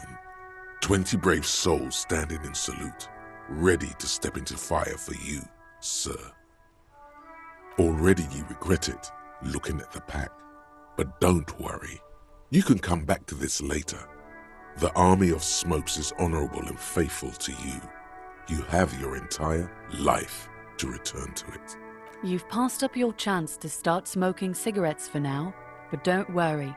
The option to start smoking becomes available again in 3 hours.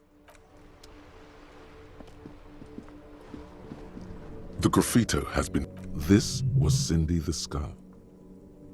The fuel oil catches fire immediately with an ominous hiss. A bright orange flash across the surface of the letter. The lieutenant has taken a small step back. He looks at your face illuminated by the flames and nods silently. Then the fire falters. Let's go to that island. Slowly, the flames subside, the fuel burning out. The air still smells of mazout and springtime.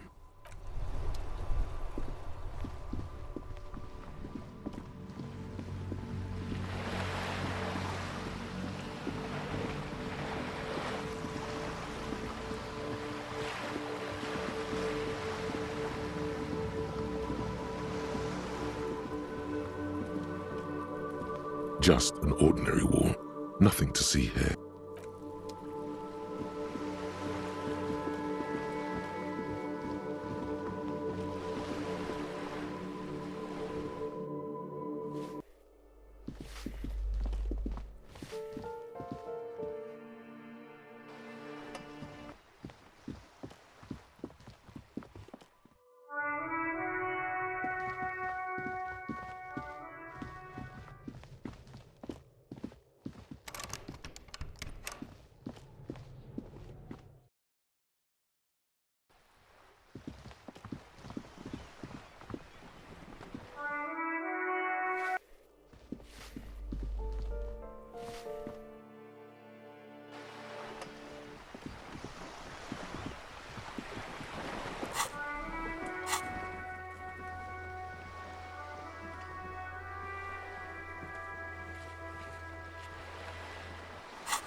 worn and beaten wooden planks of the bench do not look overly comforting.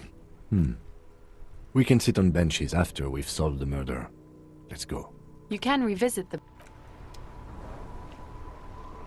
Officer, care to play a game with the lonely old man? Actually, never mind.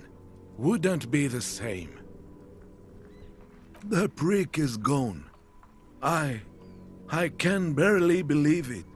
But he's really gone. He is trying to retain his jolly facade, but the underlying sadness casts a deep shadow over his wrinkled face. Hell, most likely. He was an absolute Kent. Oh, he would have liked that. Violent lives ending violently. That's how he wanted to go. Sadly, it was not the case. His hungry little heart finally gave out. The dock workers found him in the guard booth this morning. Wasn't even supposed to be working for another week, but he just had to prove how tough he is. Wait, did he push himself to prove he can pull his weight and doesn't need handouts? Guess he was about to head home, 'cause when the dock workers found him, he was wearing civilian clothes and not the Kuketu uniform I saw him in all the time. Sometimes I thought he was wearing it just to piss me off. Now the joke's on him, 'cause he's gonna be buried without it. No, René was the most stubborn man in Revachol. Nothing you or I could say would ever push him to do anything. The man was completely immovable. I repeat, an absolute Kent. Even his old army buddies didn't want him around. He was like an old viper. The only people who could stand to be around him were Jenny and me. She saw something in him when we were just kids and she never lost sight of it. And I thought if the most beautiful being in the world can love him, then there must be something worth holding on to.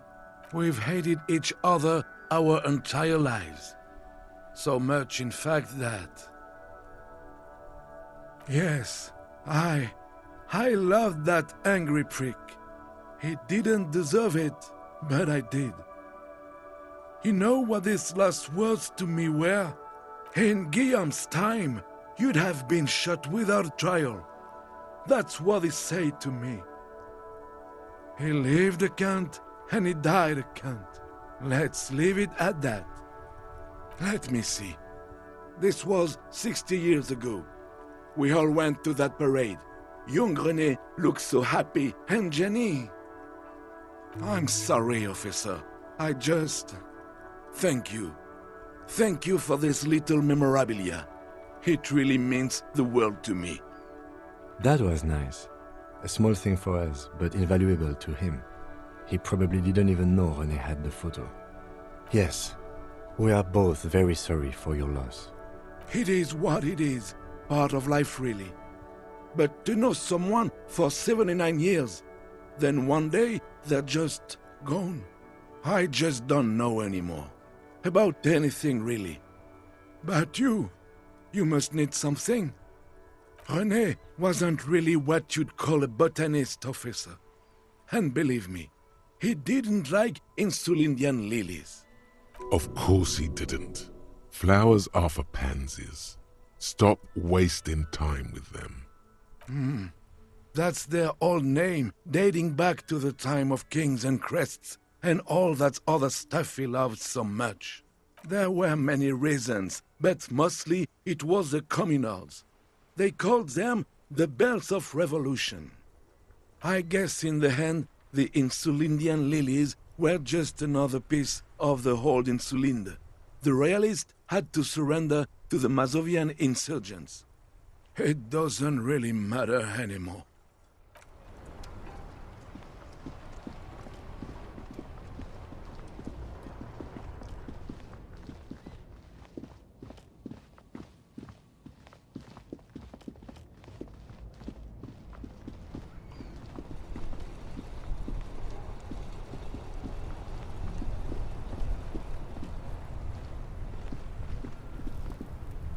My man, you're alive.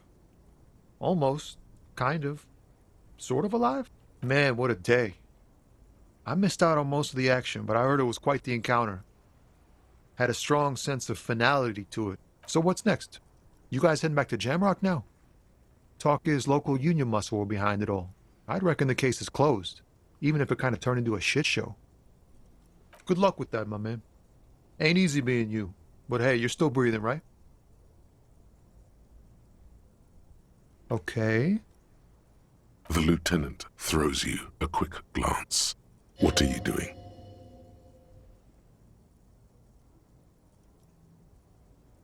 That's probably for the best. You keep your job to yourself. With a job like yours, you have to.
Officer, what happened? You're limping. Why are you limping? You look terrible.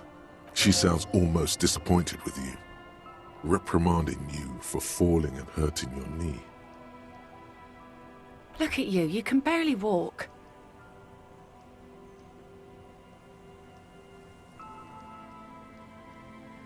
Doesn't look like nothing. Looks like you've got banged up real good. What happened to you anyway? We heard gunshots from the town. They were closer than usual. There was an exchange of fire on Rue de Saint-Guylaine. It's nothing to be worried about, madame.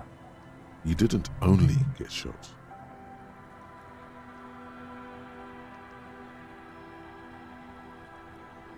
Well, good for you.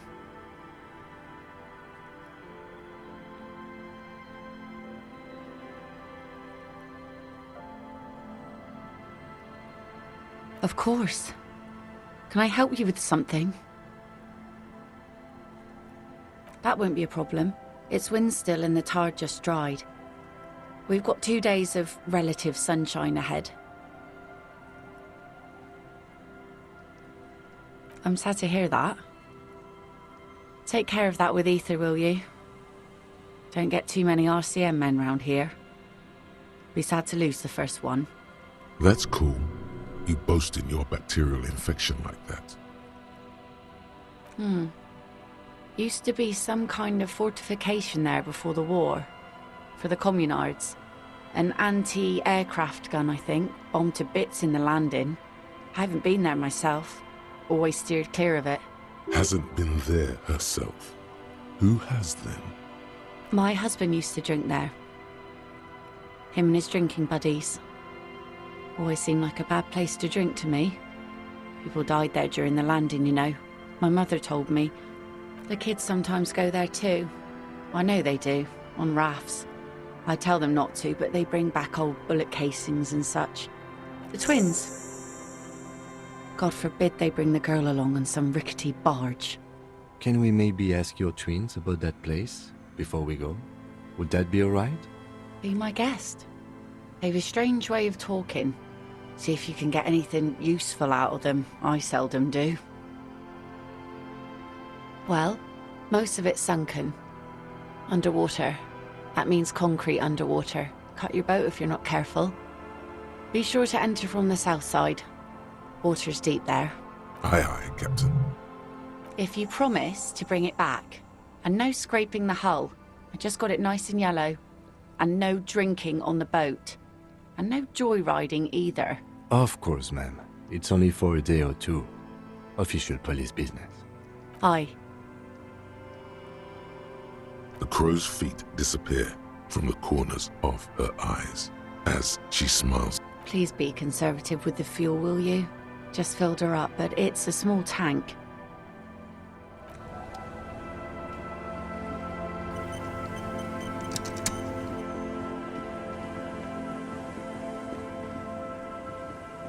The scruffy-haired little boy kicks a stone while the other watches him. And that iron.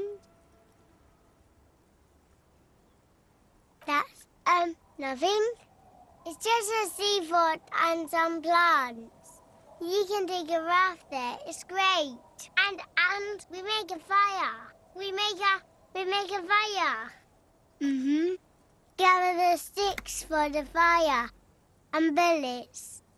Or not real bullets, empty bullets. Bullet shells. There are a lot of them left over from the war. I don't know what those are. They're lights.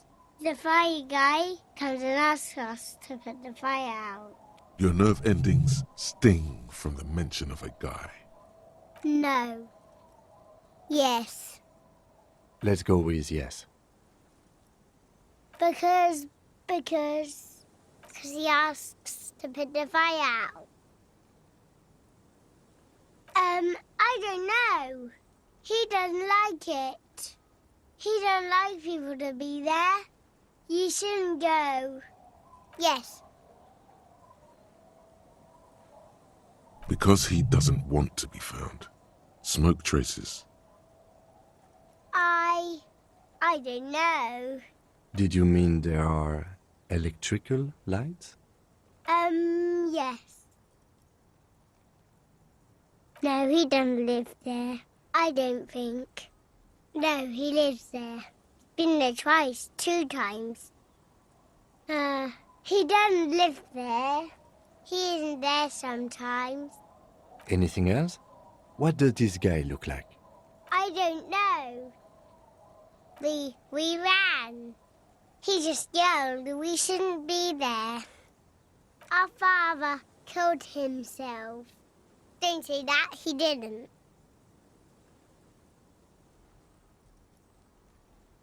I don't know. Doesn't even have anything to do with this, you. Father isn't the fire guy.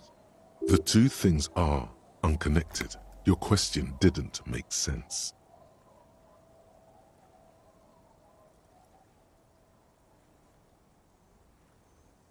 There's Lights, fire guy. We should check up on that island.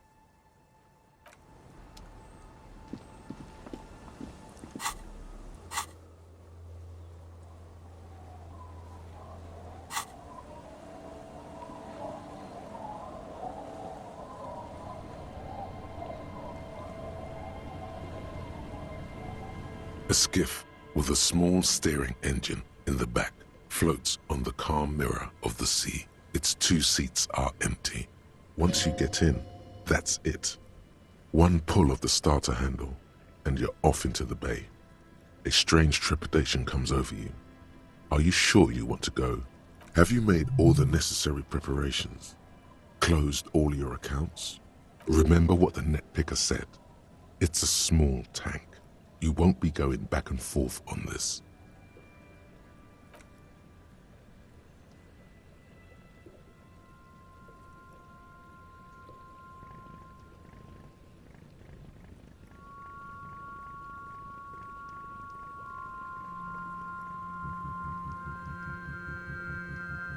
Want to be free. Want to be free. It will last forever.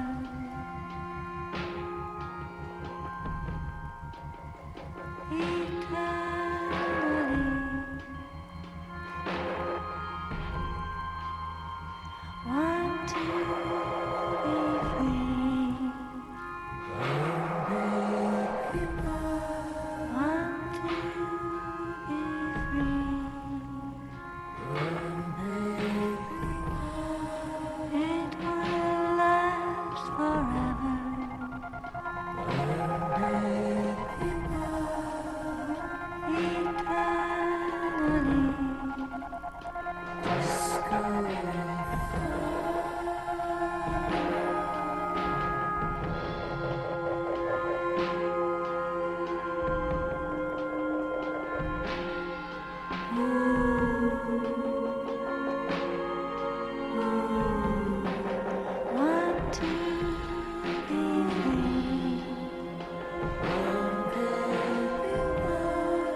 The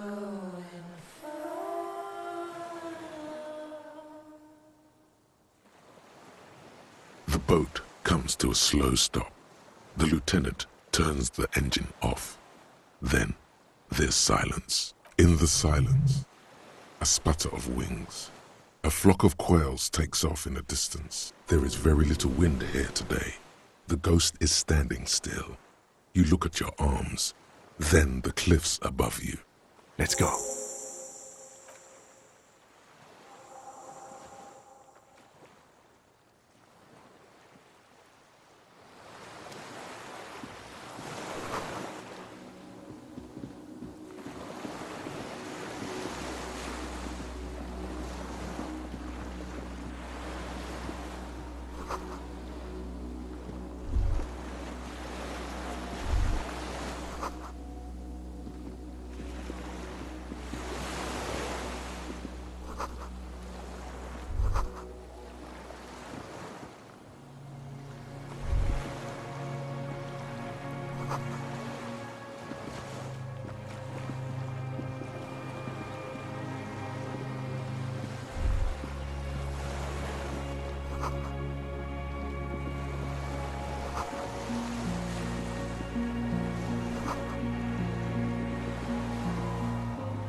An old cylindrical generator is nested above the ammo lift, with makeshift electrical wiring running out of its side and across the floor. The cables disappear into the wall to your right. The lieutenant puts his hand on the metal barrel, checking for warmth. It's cold now, but someone has been maintaining it. The wiring has been repaired. Downstairs, somewhere? Liquid carbon. I would imagine it takes mazout. The kind that's favored by vagrants and fuel thieves. It's been a long winter, long and cold. If anyone stayed here, they'd need a generator. A hollow ring. The canister is empty. Dust falls from the generator and down into the ammo lift. I don't know. I'm not a philosopher. Someone with basic electrical skills has restored it in order to keep the room warm. Maybe it's the fire guy. The wind outside picks up suddenly, with a faint howl. Inside, it's warm.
There's a greasy old spring mattress in the corner, resting on piles of soft-cover books. White linen and a pillow are visible under a worn-out caracal blanket. Someone has been squatting here. The linen is fresh, recently washed. You force the rest of the sentence out through pain, thick as molasses, no longer able to hear yourself speak. You know, officer, you can rest here if you are feeling tired. I will keep watch. You could use some rest for what's ahead. Yes, anytime. If you need a rest later, it's okay by me. You don't have to be a hero.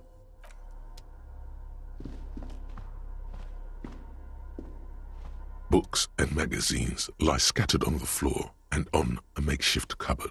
They are not particularly well organized. Most are soft covers. serialized fantastique and detective stories from the 20s and 30s. This disparate digest includes the classic animal adventures, among what is mostly commercial fiction and serialized stories. You find a magazine cathodique for electrical engineering. Then it's back to pulp. Light erotica, an international thriller about circuit benders. Someone's made themselves a home.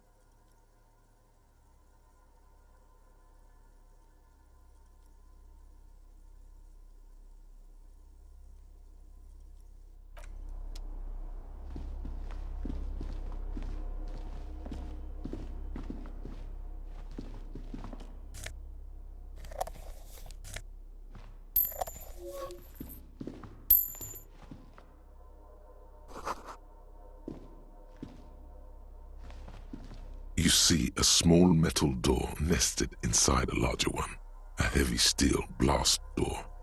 There is a conventional keyhole above the handle. It's very small. Another part of the island, probably. The lock looks like it could still be usable. Maybe this is one of the doors we don't open? He's right. It would be better to open its big brother. A powerful engine hangs under the ceiling. It must control the blast door. I think there's a console just southeast. Let's look around. Getting the blast door open seems like the best plan. The heavy metal door.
A strange feeling looking at the water.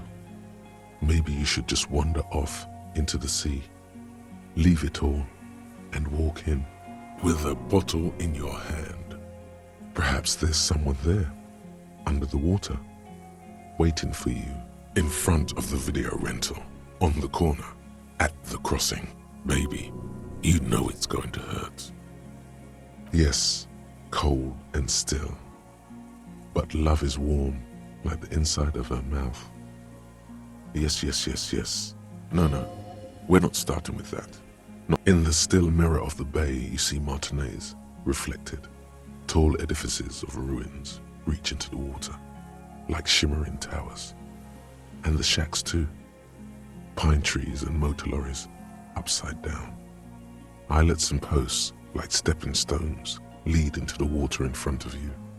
Go. Step in. It's been too long. Always.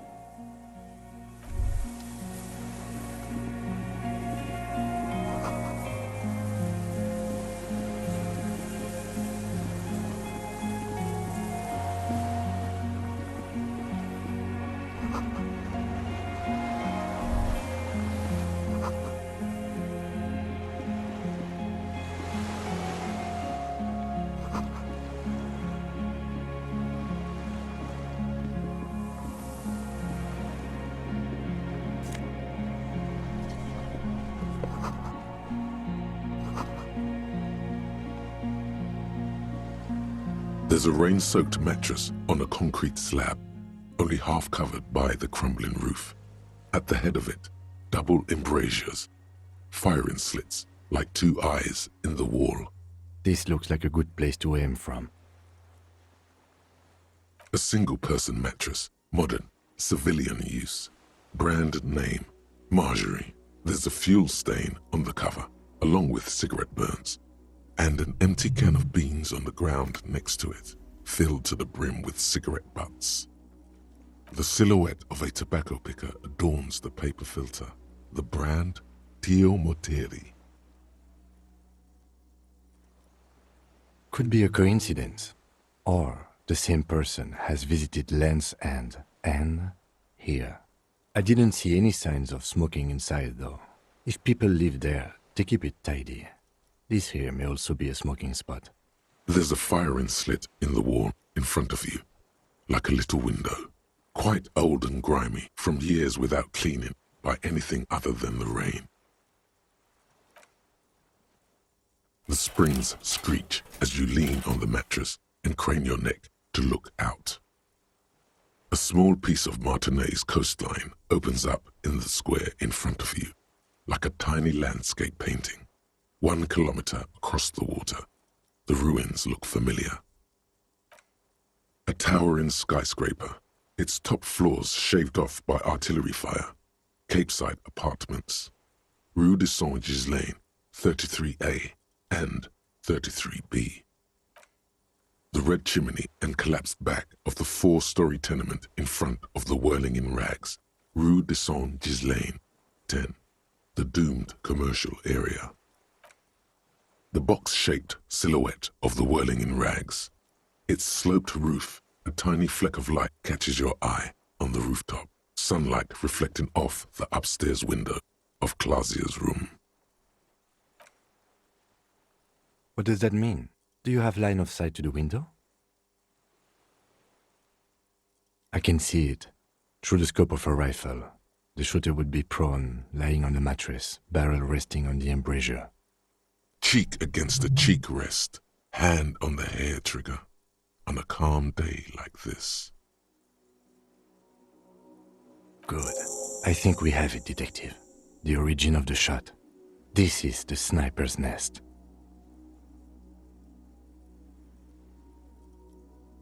In our defense, nothing pointed here. Many leads pointed elsewhere. Don't beat yourself up, officer. We did not put guns in their hands or get them drunk. We will make up for it. Here. I feel it. Where?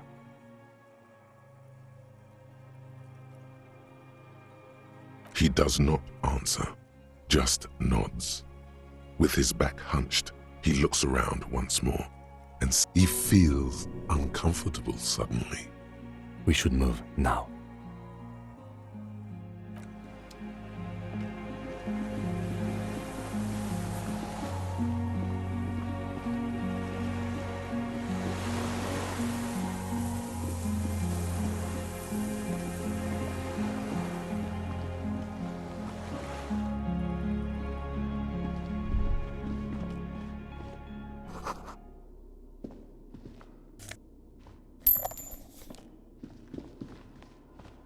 Green paint flicks off the monoblock aluminium cabinet. There are rows of switches on the front panel, a frequency band, and even a keyboard.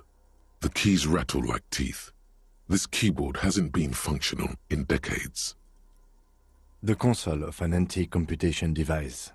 The generator upstairs, with wires coming out, they terminate here. Possibly. Urgence, ouvert, allumé, radio diffusé. It sounds like this device was used to control the electronics here. Maybe it still does. This device was used to control the electronics in the room. It could open doors, control lights, function as a radio computer. Nothing happens. The dial slides under the glass, silently. You make out defunct stations on the UKV frequency. The words, Feld Insula, are written on the band. An idea lights up in your head.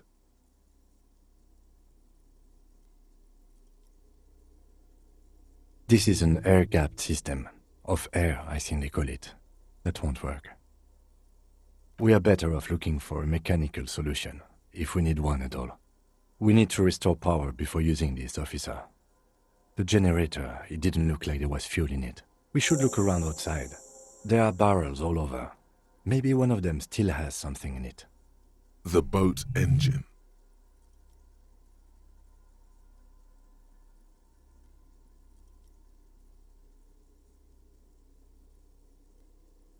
The console looks on as you talk. Mute.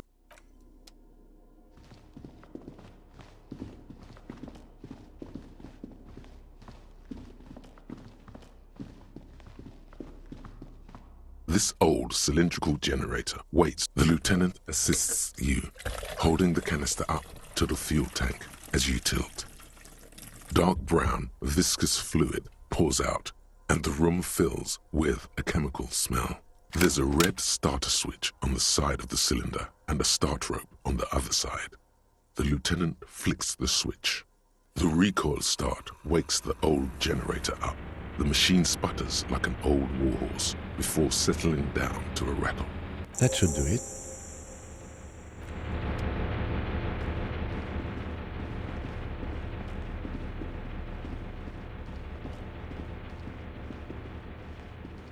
A dim golden glow animates the console. Faint, like a ghost light. Urgence ouvert reads one dial key. Allumer reads another. It's on. Turn emergency open. Automatic boot. The blast door opens with a series of clicks. A shaft of light appears, then widens as the light shines in.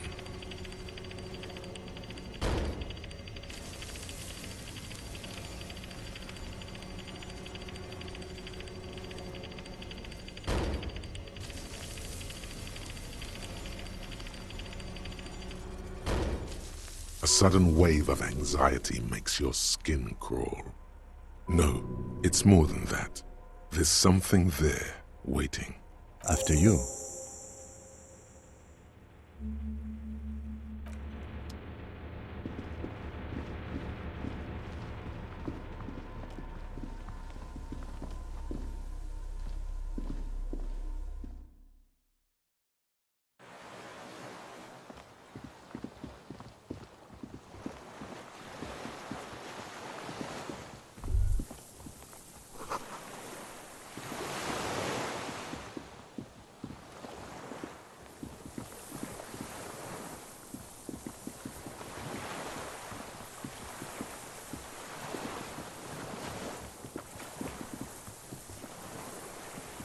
An old man, wearing tracksuit trousers, leans on the frame stock of his rifle. He gathers a big ball of spit in his mouth, then spits it out into the extinguished fire before him. He raises his black eyes, hooded by creased eyelids, to meet yours. Unclouded by cataracts, his eyesight is sharp. The what now? I can't hear you. I may have. All sorts of little rats have come sniffing around, trying to give up the position. The position? Sounds like a hiding place. Fire guy. Regressive bourgeoisie henchman. Can't even talk like a grown-up. My eyesight? Yes. Helps me see all the shit. A shudder of disgust passes his right side. His left side remains motionless. I did. And you opened it. How?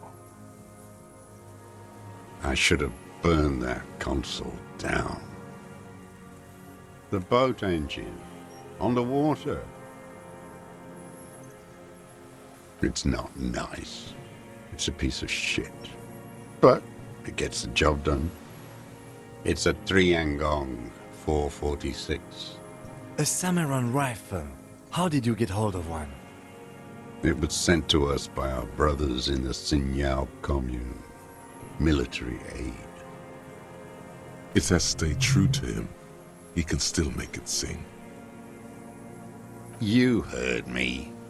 It's good now, like chalk wiped from the board.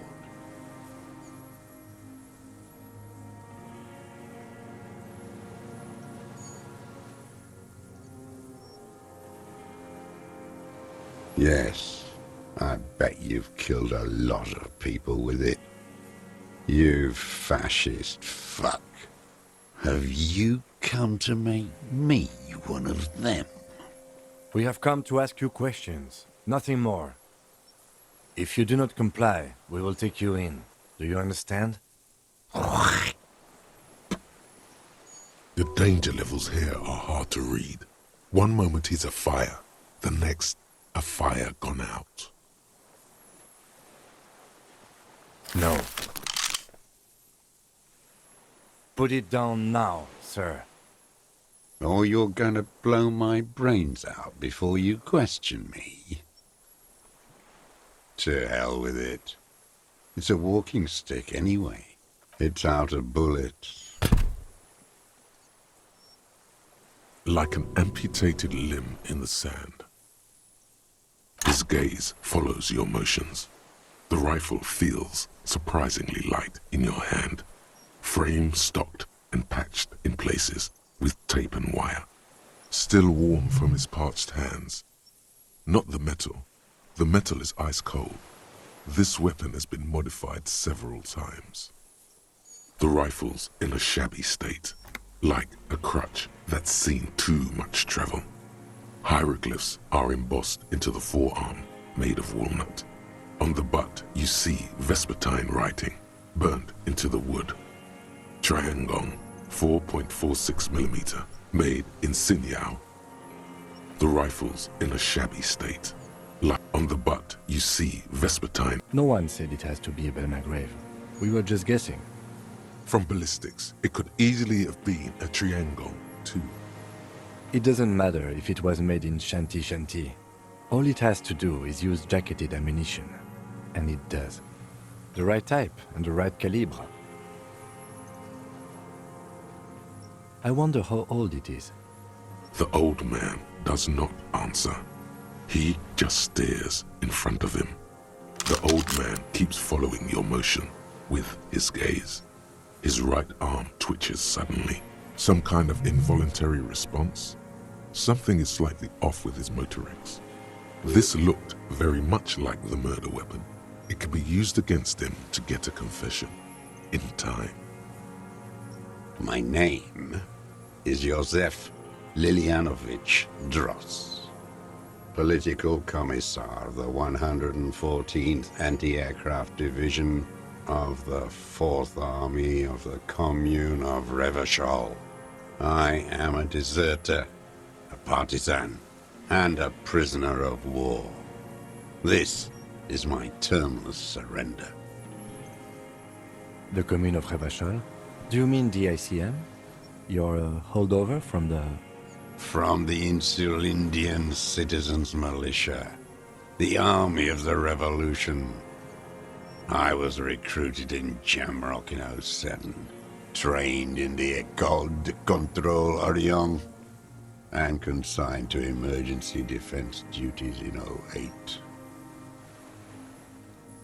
I left my unit on the eve of the landing. When I returned here on May 14th, the commune had fallen. Still armed and ideologically trained, I wrote a criticism of myself and resumed partisan duties.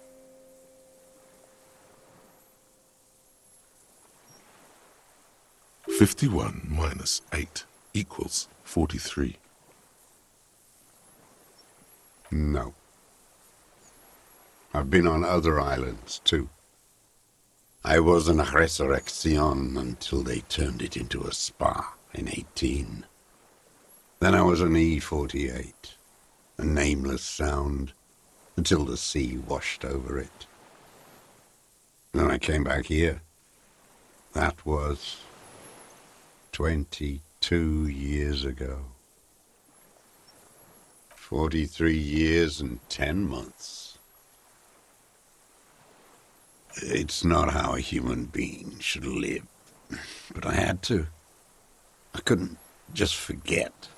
I couldn't just forget what I saw. What have you been doing during all this time? Hiding, fishing, waiting. Where the afternoon grows late, on Rue de Saint-Ghislain, people walk home. Street lights will soon be lit. Further inland, the streets are alive with workers, men, women, children, street hawks and migrant laborers. The temperature is steady. Alto cumulus clouds form above Precinct 41. Always waiting. For her to return. Her who? Girl, child, revolution. Always. The material base for an uprising has eroded. The working class has betrayed mankind and themselves. The historic opportunity for a revolution has passed. It will not come back anymore, however hard I try, whatever I do. I was just 16 years old, 15 when I volunteered. I had a lapse of faith. And of courage, too. You could say I misunderstood the historic role of the proletariat and thought Mazovian socioeconomics were fallible. For a second, I doubted the irreducible laws of historic materialism. A second is all it took for reaction to take hold. Petty bourgeois terror. It's in all men. It's the same thing. You haven't seen it. Not really. Not naked. It's impossible not to be afraid. And this was when? He is still not convinced of his safety. You should not be either. May the 13th, 08, 44 years ago. The horizon was black with coalition airships. Their petroleum rose to the sky, and it looked like it formed the clouds. Storm clouds. When they started shelling, it was dark magic. The combined might of international capital. All at once, all the greed and terror in the world tore into Revachol. It lifted streets from the ground and turned houses into ghosts. We were in the flak tower, huddled on the floor. The artillery was 80 kilometers away in Ozon, but I knew the commune would fall. We would all be turned into ash. So I said I was going to the map room.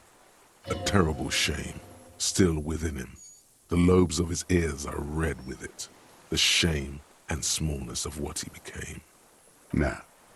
I climbed the chain link across the water and hid inland, in the bunkers there, like the weakest of the weak.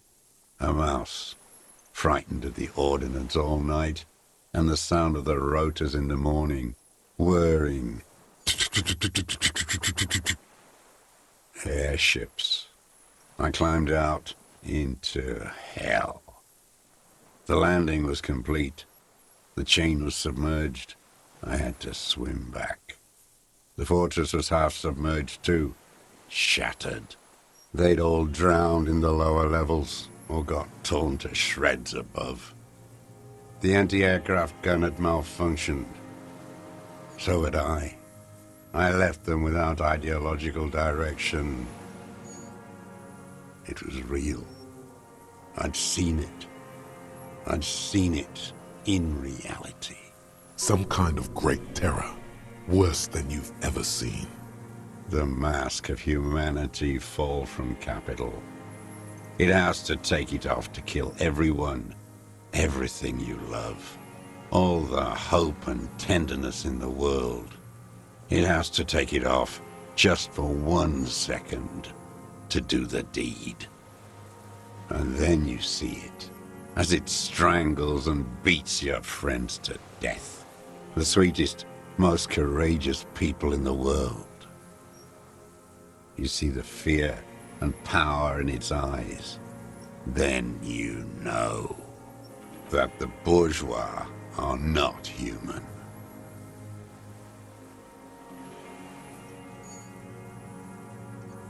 I had to. I had to fight it. I had to never stop.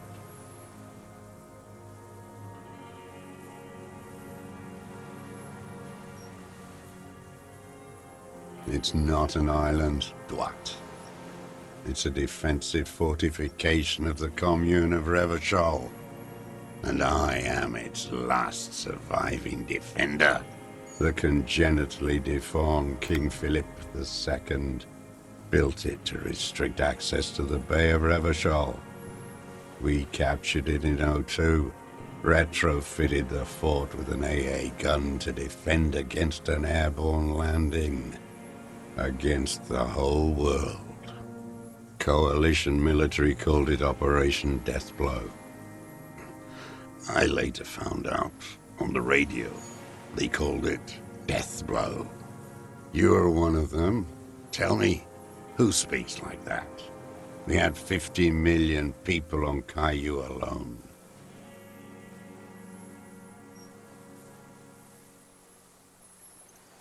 Sure you are.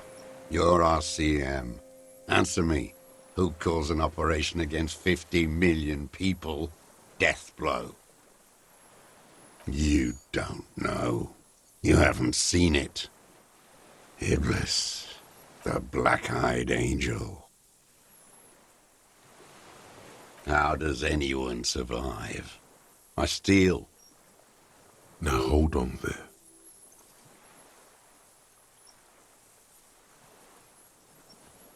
Supplies, vegetables.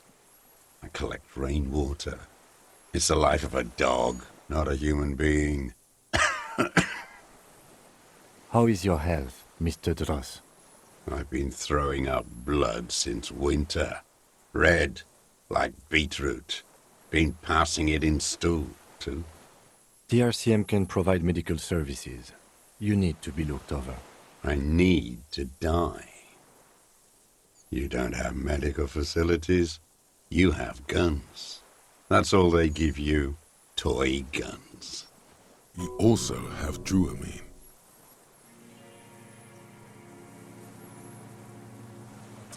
I have been running out of that stuff.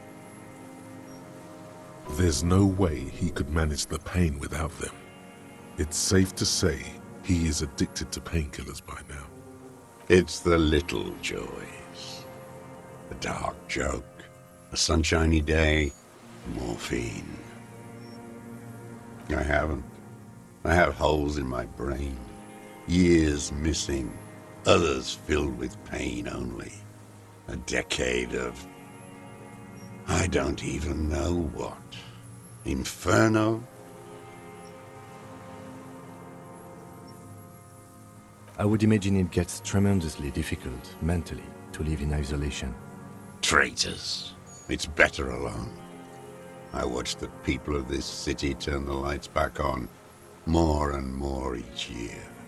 Ruins, glimmering in the dark, like a fucking merry-go-round. It's disgusting. It was hard in the Thames. I didn't have partisan training. They were searching for stragglers, those bloodhounds. Floodlights on the water at night. There were posters, campaigns. We communards still hoped, and they needed to snuff that hope out. The East capitulated. Martinez and Cold City were turned to dust. But Jamrock, Forburg, even Coron, and Boogie Street, of course. Those fucking kips had Marsov coursing through their veins. And others too. Some cordons of Revachol was still fighting. There were cells. I tried to contact them. Soon they all went silent. The frequency's dead. At night, I used a dinghy. I only went after dark then. When I got to the city, I stayed underground. Patrols, you lot, the commons too. They'd started snitching. In the city, you move underground? From bunker to bunker. Not anymore. No one cares now. I don't even have to hide. They think I'm another antisocial vagrant. I could walk straight into that town if I wanted. I just...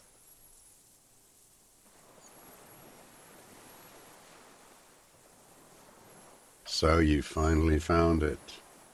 There must have been a small squadron's worth of arms in there. Elmer Graves, right? Useless now. Rusted away. So you've been there? Sleeping. Some nights. Ammo scrounging on others. Those McGraves were shit, even before they corroded. Some had bullets in the chamber, however. I don't want to. They're all traitors. Pigs, rabbits, and dogs.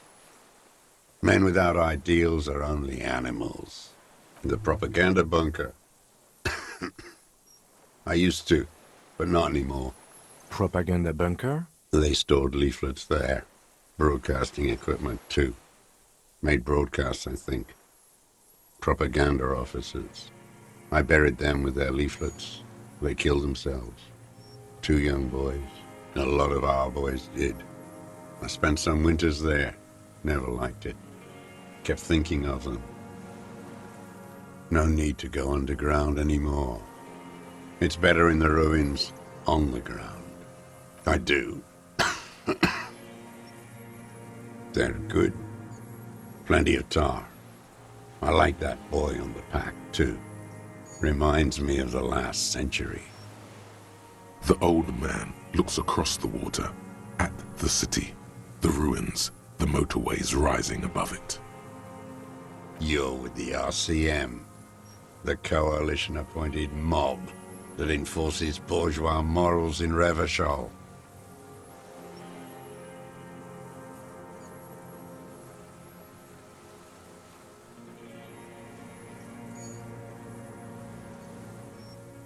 You're the RCM. You represent the Moralist International, the enemies of humanity who took this city. I represent their adversary, le Parti Communiste d'Insolande. Take me to them as a prisoner of war. I have relinquished my weapon. I can no longer serve. No superiors can relieve me of my duty. You bulldoze them all to a mass grave for trying to free humanity. A spray of blood from his mouth on the black charcoal in the fire pit. No, I am not a soldier. I am an ideological officer. I belong to the party, not the army. Trained in historical materialism, then assigned as a political commissar by the party. These things used to mean something. The old man does not answer.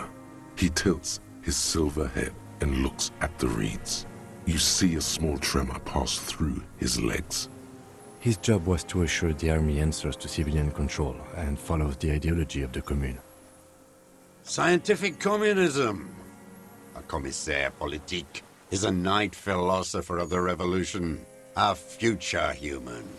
Awakened from shutdown by the promise of ideology. He nods slowly, then another tremor.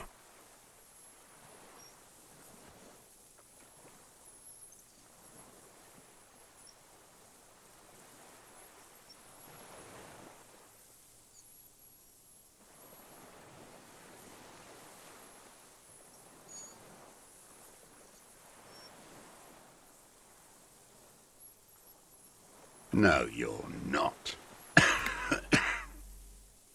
You're a liberast. A liberal and a pederast. It's what most liberals are.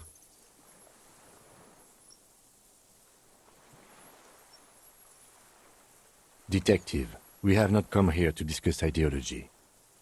We have come to ask questions regarding a murder investigation. The old man spits into the fire pit. He does not say anything more. There's nothing serious in this world. It's a farce.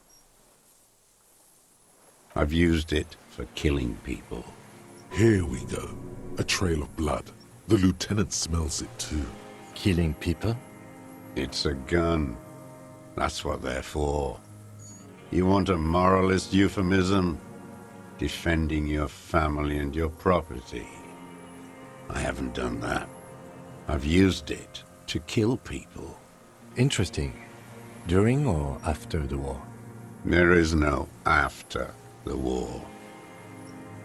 Class war is never over. So he's continued killing after hostilities ended. Okay. This is it. You can feel it, like battery acid on the tip of your tongue. Something you haven't felt in a while. But this is what you live for. This is the shit. The great serotonin jackpot. The solution. Go in straight. No euphemisms. He doesn't like those. No. Be careful now. Slow and steady does it. Make him repeat it first. Don't mess this up. Remember, he wants to tell you. Get personal. What did I just say? What did I just tell you? Don't drop the ball now.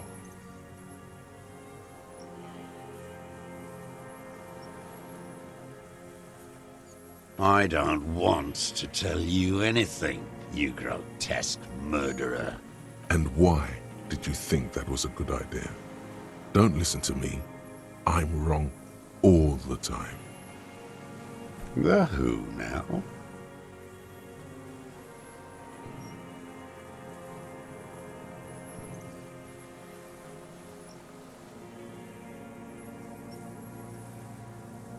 Oh yes, that one.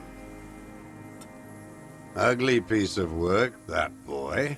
Did you kill him? I am a son of a welder and an officer of the commune of Revachol. I do not collaborate with murderers and pederasts of the liberal regime. Exhaust him with proof. Pile it all on him. Get a confession. The gun. The murder weapon is the perfect opener. The scent of blood in the air. But what else? There was something you can't remember. Not a lot of guns around that use military-grade ammunition, are there? It's a real gun. Not like your little musketeer pistol. I've seen you prance around with that. Jumping hoops for the liberals. You look like imbeciles. Why don't you ask them to give you real weapons? Going against automatic rifles with these toy guns. Of course you got those boys killed. Damn, he saw you. He's watched it happen. So he saw you. Okay. So what? Don't let it divert you. You didn't handle anything. I watched it happen. You let those murderers rip right into them. Got most of them killed. Even the fat one. None of those people mean anything to you. The vultures feed on this city, and you prepare the meal for them. So you watched the fight? Did you like what you saw? The mayhem. It was all your doing, your plan. You got them killed. You don't know anything.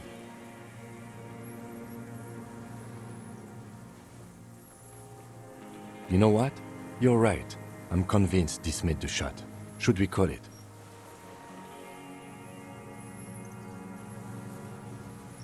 .46 jacketed ammunition, modified for range. We have it. This is it.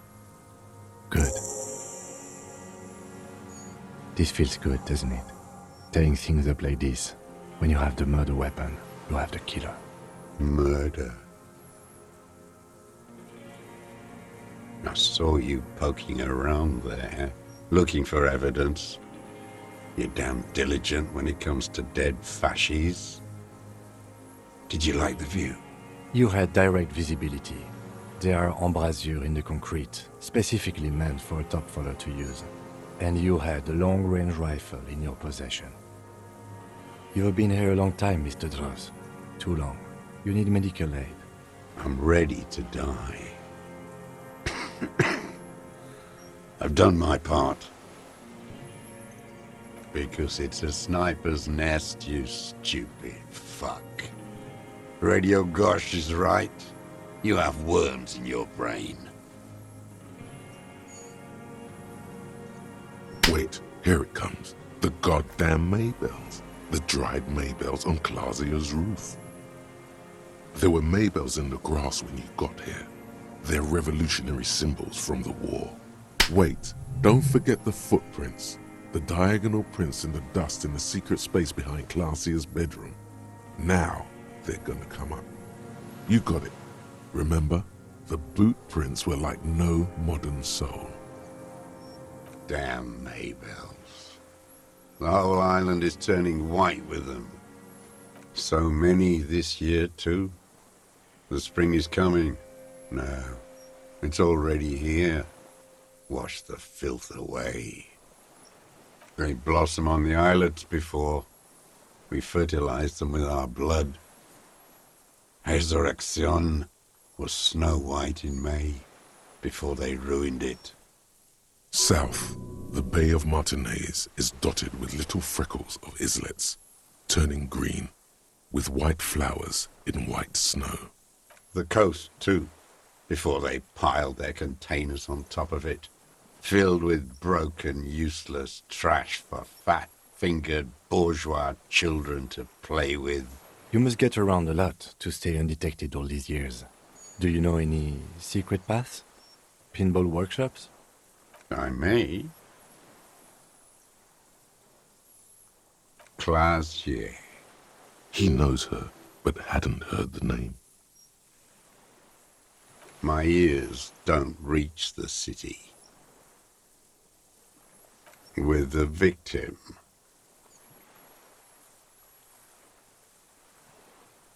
There is a small tremble, looks like a smile, a crooked smile, yet isn't quite voluntary.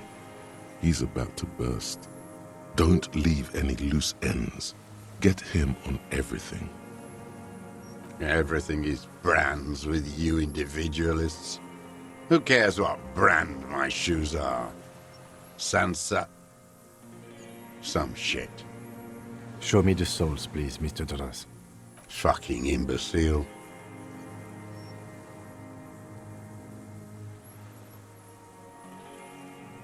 The maker is called Sansariq. You see their V-shaped logo, but can't make out the size. These are not the unusual horizontal patterned souls you saw in the dust on the floor of the hidden room. They do, however, seem to be about the same size. The size fits, but not the soul.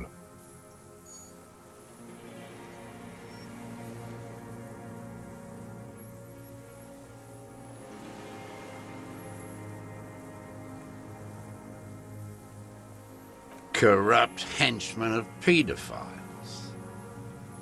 You're desperate to report something back to them, aren't you? Your liberal masters. They must have really loved that dead fuck.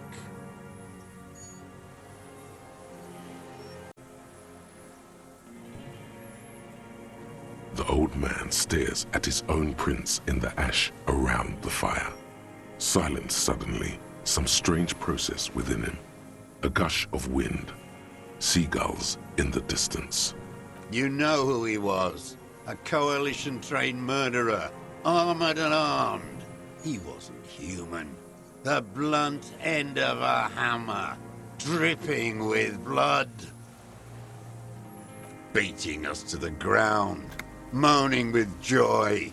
You hounds get so thorough when a company-trained killer dies. I haven't seen you on this coast for 40 years. You know, maybe I should have killed one sooner. Got your attention. Now you stop beating druggies and prostitutes in your basement. Now you come to investigate. Not when they die by the hundreds.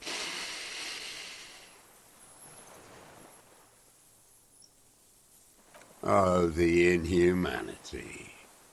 One paramilitary less in Revachol. The lieutenant raises his right arm to hush you, while the lieutenant listens, holding his breath. I had them in my sights, both of them, him and the whore. I was breathing with them, in phase, and I pulled the trigger and flew on the air until I landed in his mouth. I didn't think I had a shot like that in me anymore. I did. I saw him kneel there with his mouth full of death, and that stupid look on his face. And his dick still in her. There, a hot flash of rage almost carries the smile away. Some dark peace. Nothing. I went to sleep. Next morning there were Maybells everywhere. The world was white, or what's left of it anyway. My last spring here. I knew the fascists would come to avenge their own, and so they did. Mr. Dross, are you aware you're confessing to murder? Yes. And you were looking at Dan, the victim and a young woman, having sex, through the scope of your rifle that night, before you shot him? The old man nods. Why? Because that's what they were doing. The motive. This is where the motive is going to come from. I don't understand. Do you, detective? I don't understand this part. I'm always looking. Are you always looking through the scope of a rifle? I'm just trying to understand.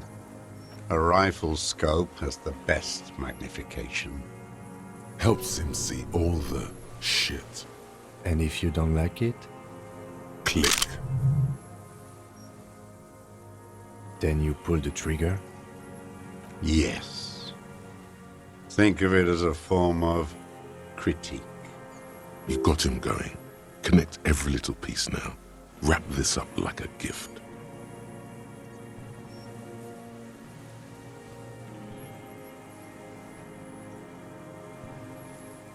Them fucking. I didn't like that. Jealousy is a reactionary concept. I didn't like the Reaver enjoying himself. Drugged out, soothed in the arms of a young woman. I wanted him to die so he could not enjoy life anymore. And I wanted to see his head explode. That too. She should know better than to hold a child murderer between her thighs.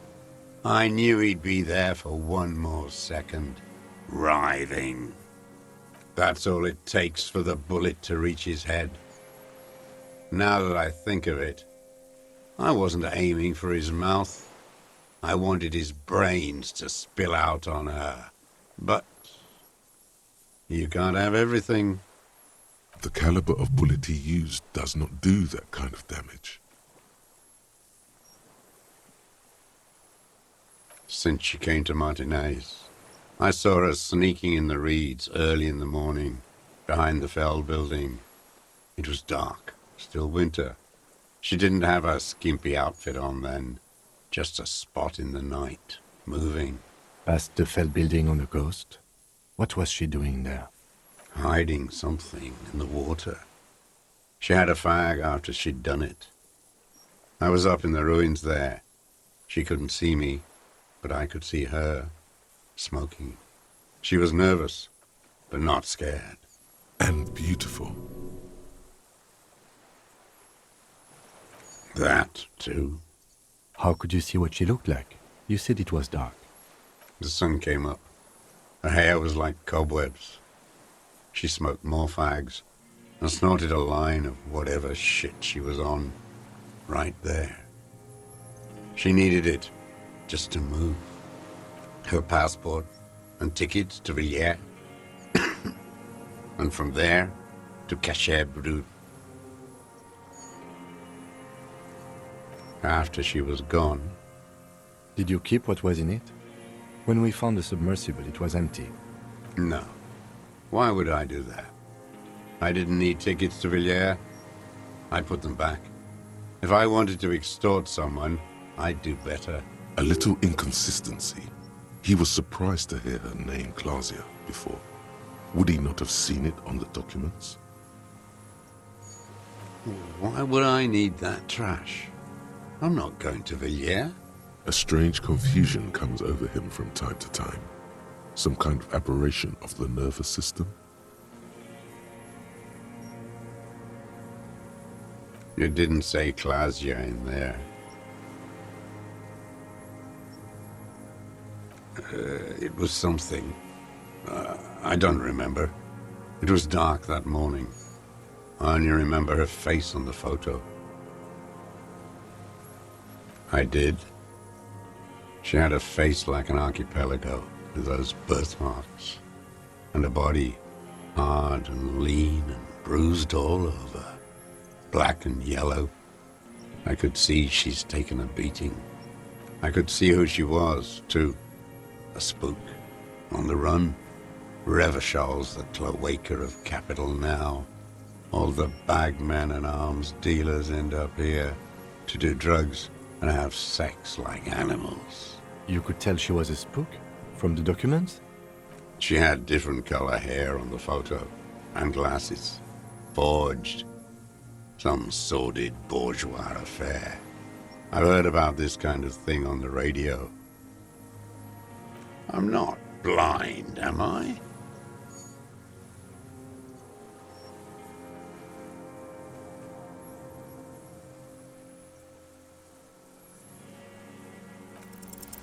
The secret path. He could have just changed his shoes. The prints in the dust were his. Oh, yes. Cutting those drugs of hers into little lines with a knife. Masturbating. Everything in him fills with impossible longing, all at once. Did you make that hole? With a clip-point knife. Like that, too. Yes. Bending like a bow against the glass.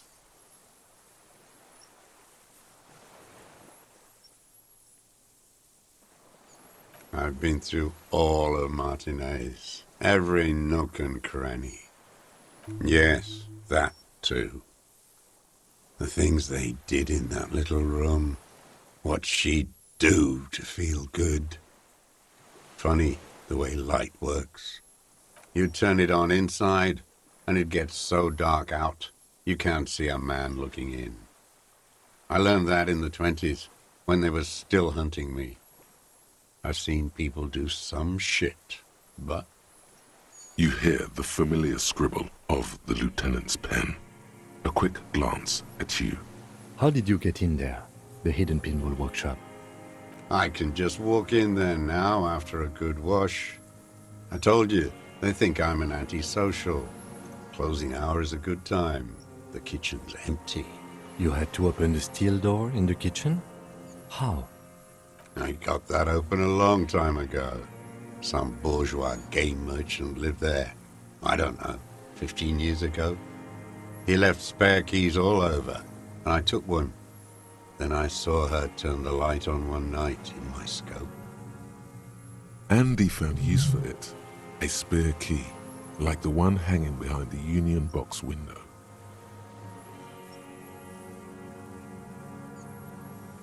There's nothing to hold on to. Only this. It's not enough. The coals of his eyes glisten suddenly, like stones dripping with water. Is he crying? Man needs to feel something else. In this fight, it helps if you have your eye on something there. It's weakness, I know. Yes, over the years. It's not unproletarian to feel something? No. I don't really know. I was there one night and she was crying, like a child, in the corner of her room on the floor, like she does sometimes, the day after I killed him. Yes, I don't know why I do the things I do anymore. Maybe, I told you, I have holes in my brain now. I wouldn't just sit here waiting for you. A sudden pang of rage. If you came 10 years ago, I would have killed you. In the silence, the lieutenant draws a line in his notes, then nods at you once more. Her. The lieutenant nods at you in acknowledgement. Where is she, that Clasier? I haven't seen her there for days. Gone. I knew it. She kept staring into the scope this last week, at the island, like she knew. She'd look, at night, crying or smoking on the roof, staring right into me. It doesn't matter. Midtown, across the Bay of Revachol, snow falls on 40-story towers. Above them, Elysium Central Aerodrome, a cocoon suspended in the snowy sky by a web of suspension wiring, encircled by hybrid aircraft. On the platform, a young woman is withdrawing from amphetamines, barbiturates, and alcohol. Yet still she smiles among the crowd, among the great ghosts of the city she's leaving, for another, far south, smaller, distant, hidden, not like the great chandelier she sees sparkle in the night below her. Streetlights, towers, tenements and water, and across it a dark strip of ruins, barely visible if she didn't squint her eyes. We could get more. We've got him talking.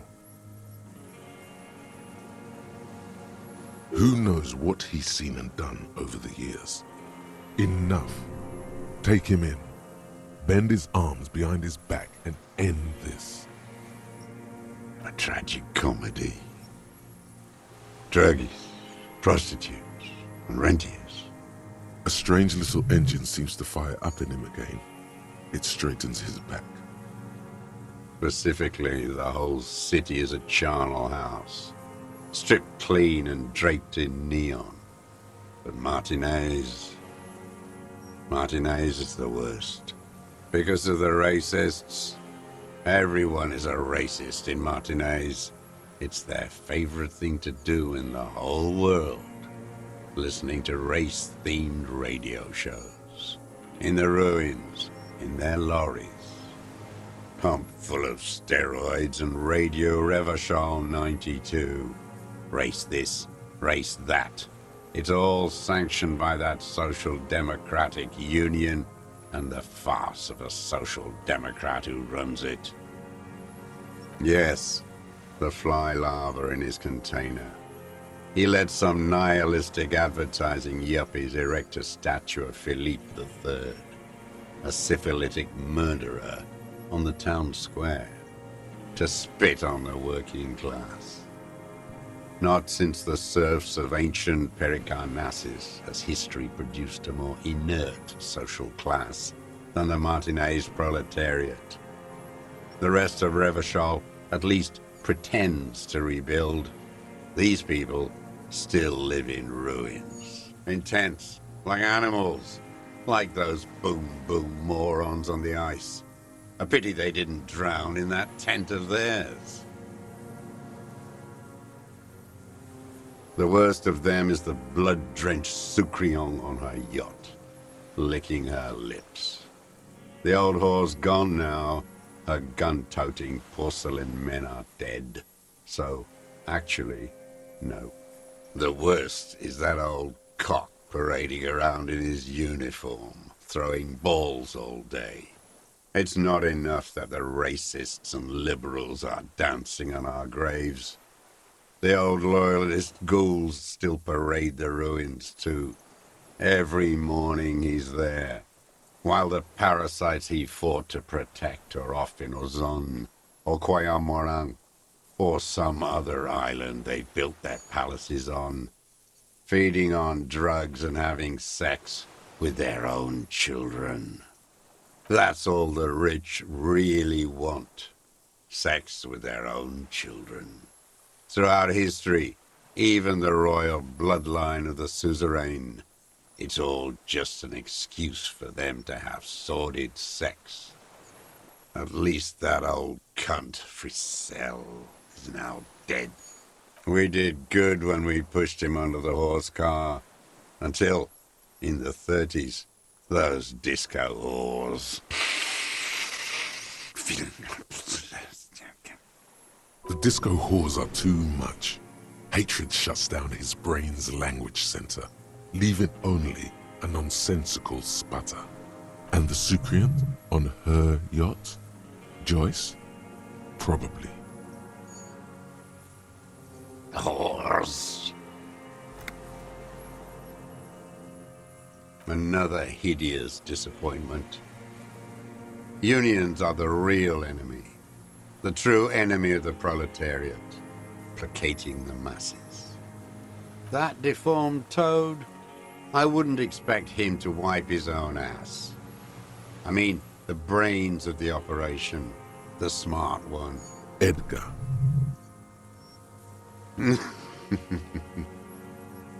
He talks a big game about uprising and social base.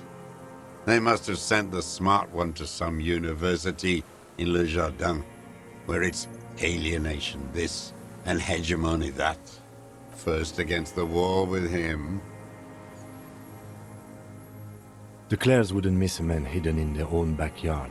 Not all this time. Nothing happens in Martinez without them knowing. Of course. Maybe the Clears asked him to. I haven't approached anyone. I hid. It was Edgar who came to me. How did he know you were here? He didn't just stumble in like an oaf. He figured it out. Some kids told him about a monster on the island. I told you, he has brains. Stepped right off the boat and walked down where you came. I even kept the door open for him. Thought he was a man of the left, wouldn't rat me out. I was right about one of those things. 20 years ago, neither of them could walk now, could they? They were less fat then. That's around the time the Clears came to power. Edgar did the talking. Paid his respects like I were a fossil in a uniform. Offered platitudes about the struggle. Flaunted his pink degree. Even quoted Marzov. Never trust a social democrat who quotes Marzov. Oh, and charity, too. They love their charity. Offered me blankets and social housing. I still have the gas cooker he brought. Let me be here. The ZOC is an unlawful successor of the Commune of Revachol. We took this fortification from the Loyalists. Even the Clares understand this. You know why I killed that fucker, Dwat. As to Edgar, I'm not doing anything for that swine again. Again? What have you done for Edgar before? Tried teaching him some Marzovian socioeconomics. They didn't stick. We parted ways.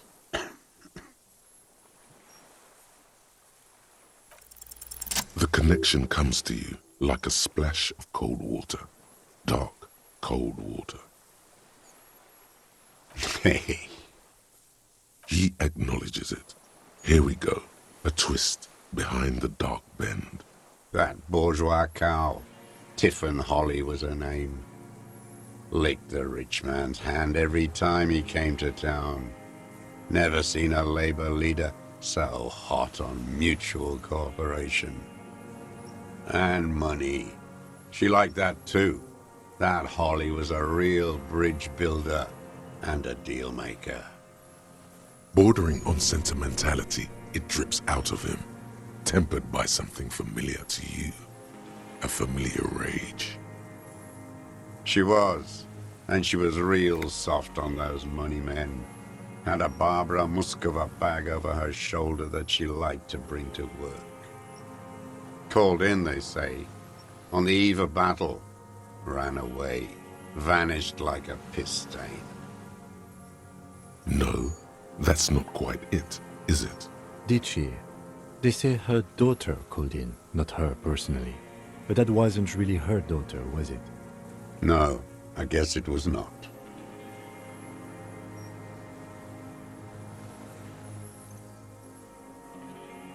She couldn't make the call herself. Here it is, the bend in the river. The truth. Because she was dead. Because the cow caught a bullet in her right lung. Fell into the canal, grasping her tit, and drowned. Or bled. Hard to say. It was a sloppy job, on a moving target. She was going home, waddling, dressed in yellow, drunk like she often was. The ruins were black around her, and she had a yellow leather bag under her arm. She tried to cross the canal, heading home to Grand Couronne or Betancourt, someplace like that, where they build those new bâtiments for the people who flourish in the hell around her. And the ruins. Someone did. Or maybe the cow just fell. The past is blurry. All I know is... Another big spike of rage. Different from the one he has for her. Nothing changed. Not in the material base. Not in the hegemony. There was no uprising. Just words. The Union fizzled. Sogged. Nothing came of it. Nothing. Edgar didn't keep his part of the deal. If you were to testify to this, give the RCM something on Edgar, you could walk. We would strike everything you've done and process you as a POW. You were in a war. You were on assignment. We could even extradite you to the Samaran People's Republic. A degenerate worker state. Goat shit. No, thank you. I'm Revacholian. My days are short. I will rot away here, in a moral intern cell. I will not testify to anything. I saw it happen, and I liked it. That's all I have to say. I didn't live and fight for 40 years to end up as a collaborationist. I've heard it on Channel 8, 40 AM, Radio Revachol, late night. Everyone is a blobber in this world. Everyone betrays everyone. They're all already locked up for betrayal. The best ones, the ones with heart, were slaughtered, trampled. A Sucrion, a bloodsucker, the rich whore on our boat. Women like her feed on the life energy of young working-class men, and they let her. I can't believe the inert lumpen out there. They just let her drive her little boat like that. No violence, not even a robbery. The working class has lost their appetite for justice. If only he had the ammunition. Every fucking morning for 34 years. Throwing that ball. One ball against the other. I've always loathed that game. That is not a working class game. I don't care what they say on Radio June. Royalist ghouls played like it was life itself. Click, clack across the water each day. And that uniform, like a parrot plumage. I won't even mention that he's a traitor to his race. A Patank maniac race traitor. I remember him. I remember him from La Noce. Not him, personally. His make and model. There were tens of thousands of them. I thought we took them all out before the Liberals came to their rescue. We missed one. That one.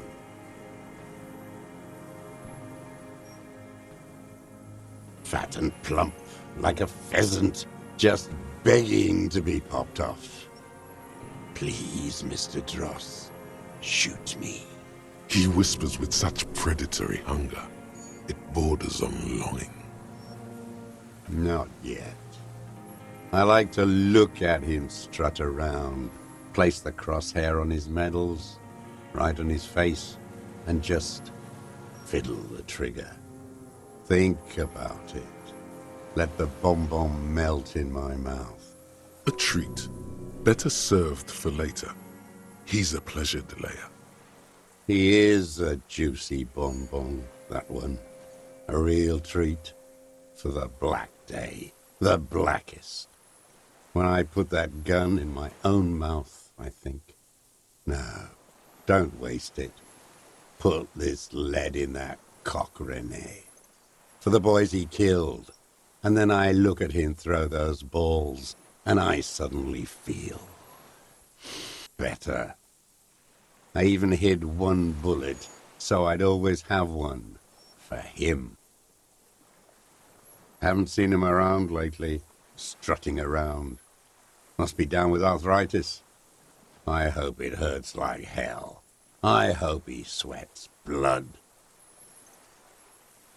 No.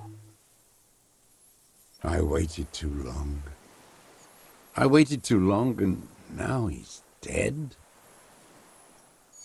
I'm sorry, Mr. Dross. I understand you knew him for a long time. They're all dead now. Fuck it. If he really wanted to kill him so bad, he would have done. There must have been 1,000 black days on these islands. His health ailing. And I blew them all. What does it matter now? He's gone. Ancient dust. All human beings care about each other. I cared for seeing his head explode. Now, God damn this world. Fuck you. You think I haven't seen people die? It's all I've seen them do. Fuck and die. All the other plans we had. To love. To colonize the Pale. It's all fucked. It doesn't look like he is. Okay. Glad we talked about what?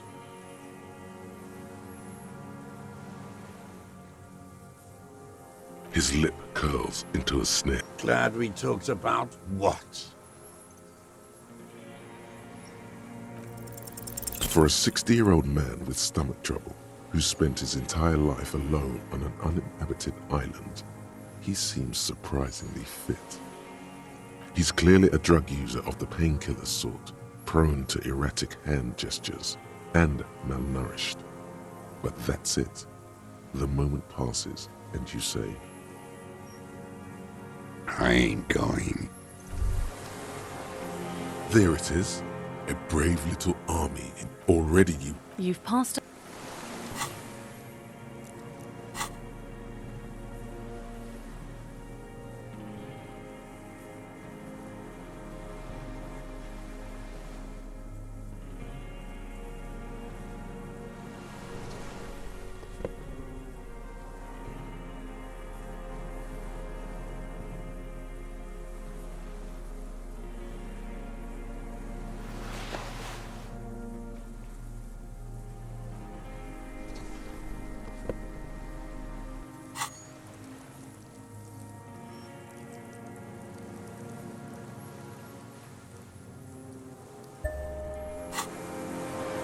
The old man stares despondently at the logs.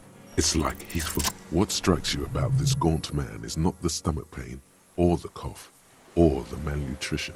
It's precisely what you could not see before. For a man who spent 44 years hidden in the urban wild. Indeed, he speaks fluidly. His movements are rapid, if erratic. His voice, despite the cough, is there. It is capable of expressing complicated ideas. Above all, he seems animated. It's a mystery. This animation comes at a cost too. Erratic hand gestures, thought processes cut off like threads as he just stares at the logs or the reeds. He also suffers mood swings, bubbling to the surface, unconstrained by his nervous system. You've seen demented people before. This feels similar, yet different. When his thoughts move, they are lucid, keen even, not senile. Is it some kind of substance damage? Like he's addicted to something? Not only the painkillers he's clearly on. No. I won't be stuffed full of shit like the rest of this city. You said you take painkillers. I take them to cope with pain. The people of this city use painkillers because they have pain. Untreated illnesses. Not enough money for a greedy doctor. It's not a downer, rather an upper, judging by his snaps. Like some kind of decadent rock star.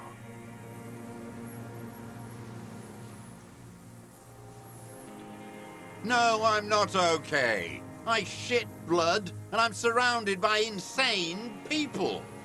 There it is again. Erratic hand motions, bouts of rage, and the stomach thing too, of course. Could it be a symptom of overdosing on something? Something even you have not tried? Keep your eyes peeled.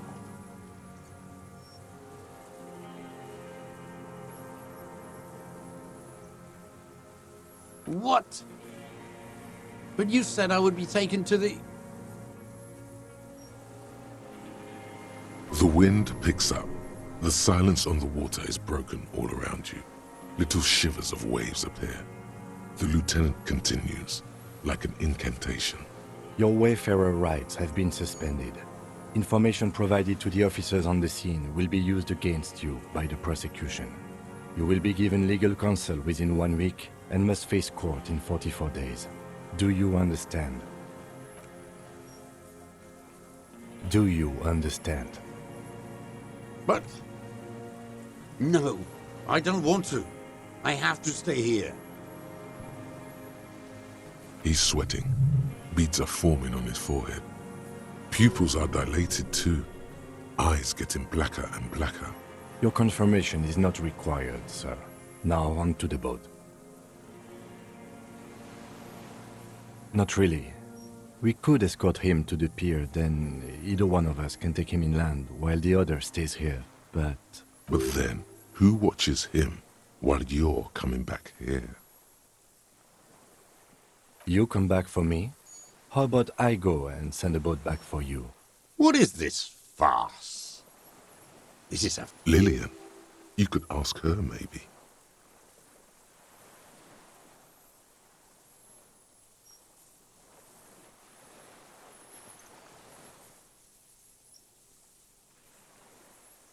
This is no harmless old man.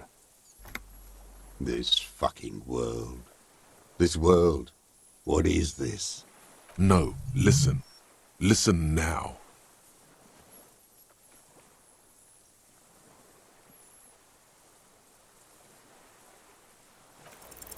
You thought you heard something, but it's just the reeds.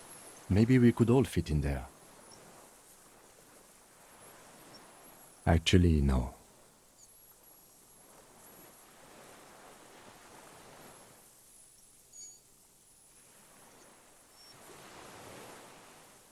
No, it would take a whole day on this island. You go and transport the prisoner. I'll be here. I can escort him to the pier with you. This world? What are you talking about? Is this... us? Your skin is crawling suddenly.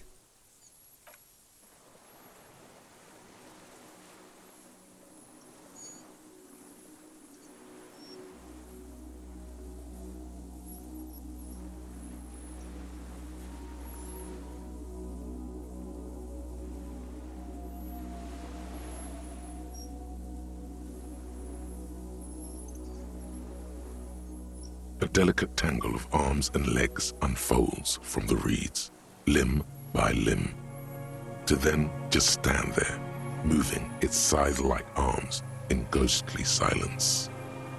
What are you talking about? There's nothing there. The stick insect is over 3 meters tall. It looks straight at you with its tiny pinprick eyes and its grotesquely small head. You feel your legs shaking under you and your gun hand rise instinctively. Tell me what you see, damn it. I can't make out one small thing in the reeds. I can see it. 4 simple words, thank God. If he can see, then you're not insane. But that means it's really there, spinning slowly, in absolute silence. Its limbs long and slender. Be very, very careful.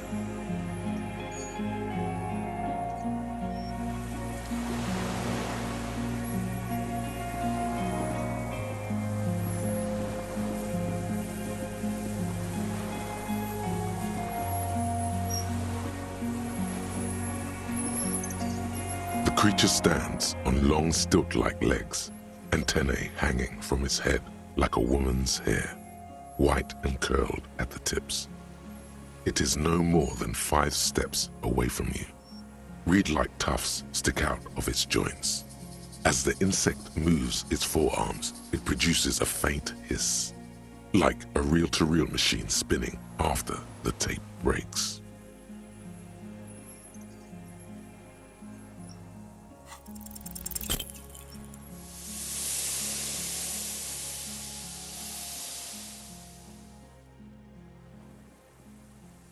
You barely get to take 1 step. The invertebrate reacts with uncanny speed, skating away across the water. It's gone, like a skipping stone, leaving nothing but rings on the sea's calm mirror. It's blending into the tufts of reeds in the distance, moving from islet to islet.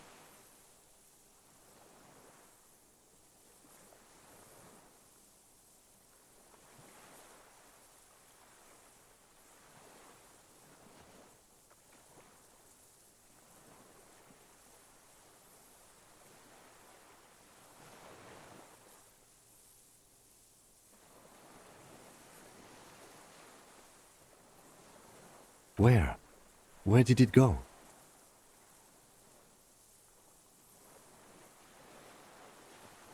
I don't think it had anything to do with the osprey. It was just scared. Am I? I don't know. I'm not an entomologist. Neither was the parascientist. The only thing I'm sure of is we saw it. It was real. Looks like it doesn't like to stay out in the open for long. It appears the insect can walk on water, like a water strider, you know? It's almost as fast. He shakes his head in silence, an expression on his face that you've never seen there before. No. However hard you squint, you can't make out anything recognizable, let alone a stick insect. I tried, but it was moving too fast, and I didn't get the ampoule in right. And damn it, I believe my eyes. It was there. What now? Our suspect's not looking so good. We should check him over. Also, it looks like it has some kind of nest there. Maybe there's proof in there. In the reeds, where the phasmid was hiding, you see a little flash of white. Porcelain white.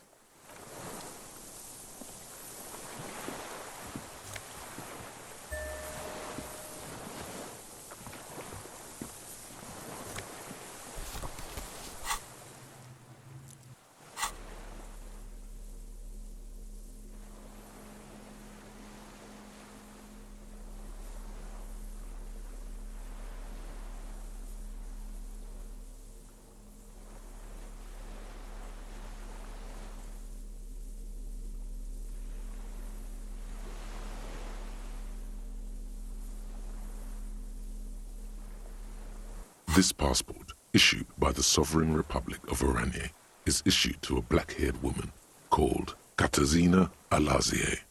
Classia's hidden documents. From the MT boy. It's Klasia, with short black hair and glasses. She looks boyish, younger somehow. Maybe our man, Mr. Dross, took it from Classia's, or whatever her name was, hiding place, or... like a magpie? What a coincidence. Then it would also have collected the other objects, which would be highly unusual. I can see how the helmet could wash up on the island, and the scope. Maybe Mr. Dross lost it, but to seek this out would be very unusual behavior for an arthropod. She said it would be for Anouk Meyer-Smith. Anouk Meyer-Smith. Katarzyna Alazia was supposed to be her real name, where Klasia comes from. Remember? God damn it. No, she lied to us. Her so-called real name was not her real name. Somehow she's managed to lie to us about that too. I don't know, but it's not Katarzyna Alasia, or Klasia, or Anouk Meyer-Smith. We didn't even scratch the surface with her, detective. Perhaps it's better that we didn't arrest her. Who knows what hell she'd be raising in my district by now. The winds are silent. The streets are empty of her. She is no longer in the city of Revachol.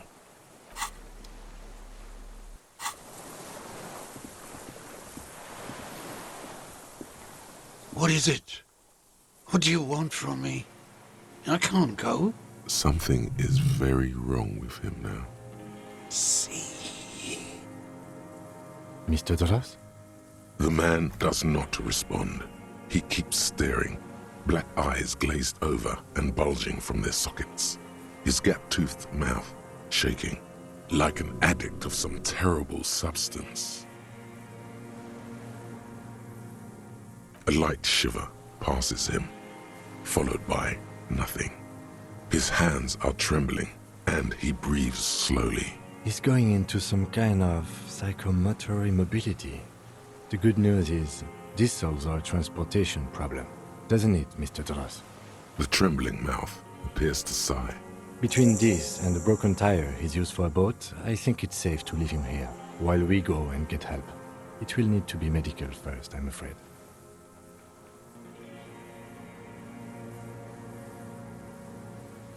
He stares into the reeds. Your words don't stir anything in him. Perhaps you should. Nothing. Just dull staring. Not even rage left, wherever he is. The last embers have gone out. The war is over. If Kuno kicked it into the sea, as he said he did, the ebb would put it back here. This makes sense. Mr. Dross could have picked it up. Or the Phasmid even. If it did, this is incredible. No reaction. His breathing is slow, and he appears very old all of a sudden. Around 80. This is an old man, at last. No longer a tin soldier, but the broken down remains of a man. Did you take this passport and other papers from a boy on the coast? The spirit. He hears us. The spirit? No reply. He's gone again. Try something else? We got him back for a moment. I lost. He turns his eyes to the reeds again, as he's done so many times. Beige and white stripes. He lost the scope. Then it somehow made its way over there. With the help of a magpie Phasmid. This sight is a T9, Mr. Dross. Was it attached to the rifle when you made the shot? Silence. Not even a sigh. A plastic cape flaps around his face in a gust of wind. His back is slouched and his mouth open. Old age and shock.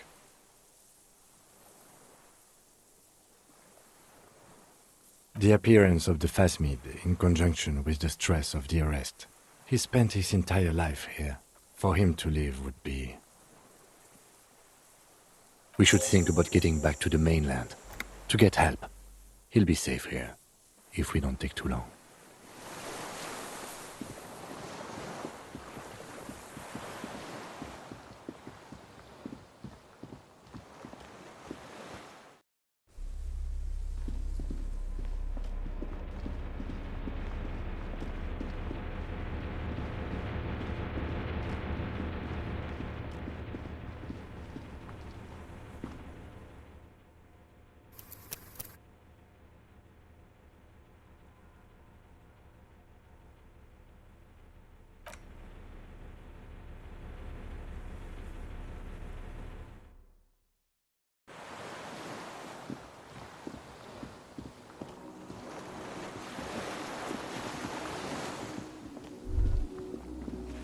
The chain trails off into the ocean, connecting the island to the supply depot on the... Ah, yes, so it seems. For bringing munitions to the island, maybe? And from enemies. Enemies... The skiff is swaying. Let's. We are done here. The skiff rocks gently under your weight as you get in. The ride back is uneventful and quiet. But for the sound of conversation on the water, there is someone inland waiting for you. You reach the jetty and climb out of the skiff.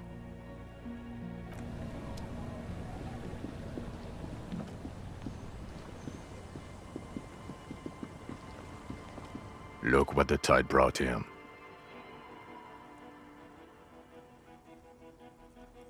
I want to call you a teapot, but I'm honestly kind of impressed. No idea where you got all that gear, but there's no doubt in my mind that some bad people are looking for it. Also, you look like a fucking idiot.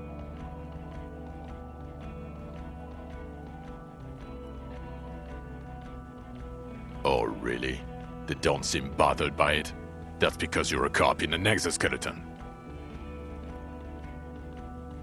Actually, are you? Are you still a cop? There's so much disco going on, it's hard to tell. Vic, calm down. Hello, I'm Trent Heilerstein. I believe we've met on several occasions. I'm your goddamn partner, Jean Vicomar, and this is your special task force. Or what's left of it. Special Consultant Trent Heidelstam, Patrol Officer Judith Minot. Hi. We've come to scrape what's left of you off the pavement. Lieutenant Kim Kisuragi, Prison 57. We've just come from the island, where our investigation led us. We might need your help with something later. As if he recalled that he's in fact a decorated police lieutenant and not a naughty boy. But this is clearly a departmental matter, so I'm going to leave you to discuss it among yourselves. It's good to meet you, Lieutenant Kitsuhagi.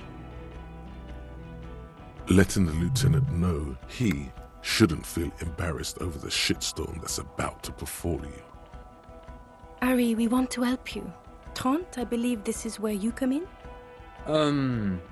I don't quite know what I'm doing here. I was asked to participate as an expert. I think I need to manage your expectations a little.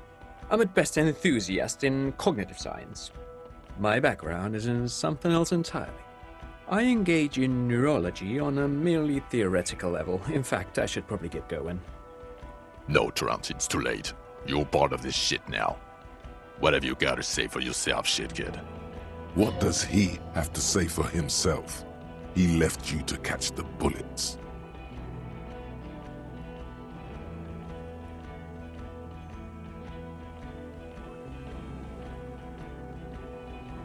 Yes, I'm Trent Heilerstein. I never said I wasn't Trent Heilerstein. Mikhail? Mikhail's my son. No, I was just interested in the Feld building and the Martinez beachhead. And Mikhail wanted to see Martinez. It was a coincidence. What indeed? I was asked to share my take on some of the more obscure theories developed in Königstein in the 30s. Like partial psychotraumatic amnesia, group personality theory. He's here to see if you're insane. He is smart. Let's move on.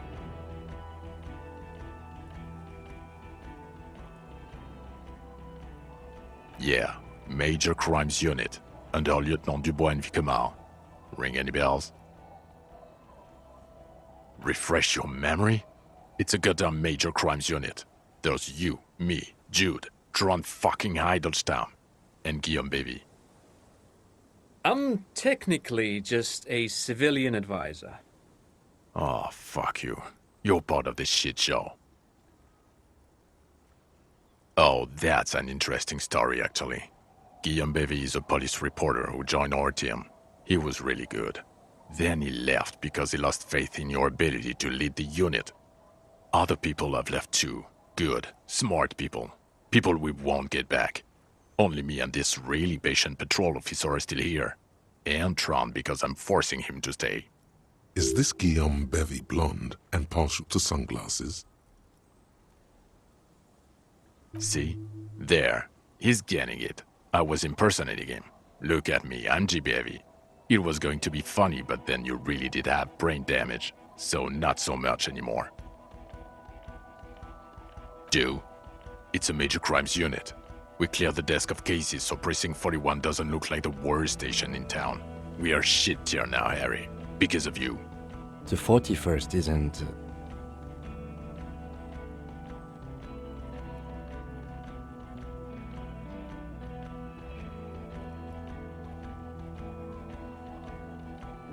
God damn it, Harry.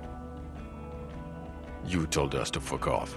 You said we're cramping your style. Your detective god. Fuck everything. All will burn. Detect or die.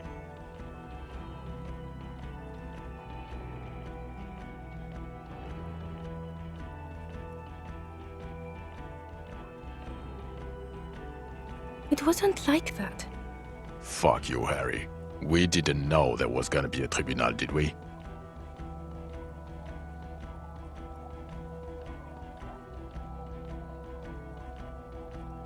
Sure. You're not a superstar law official. Talk on the town is your Guillaume le Million reincarnate. I know this shit. Nothing has changed. The cafeteria manager you fucked over told us where you went.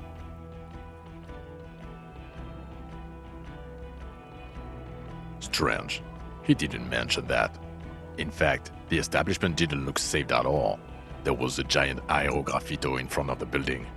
It was on fire. I knew it. Didn't I tell you, Trant? I told you it was our shit, kid. The line is from Lou Giatun's Mirova 82, isn't it? About girl-child communism, the titular returning character to ghost the apparition of... Good choice, Harry. Don't encourage him, Trant. Okay.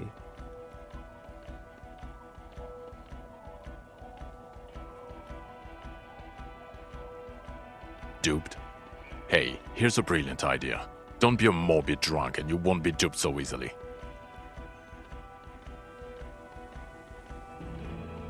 Yes, I'm still Kim Kisolagi, still a lieutenant from Precinct 57.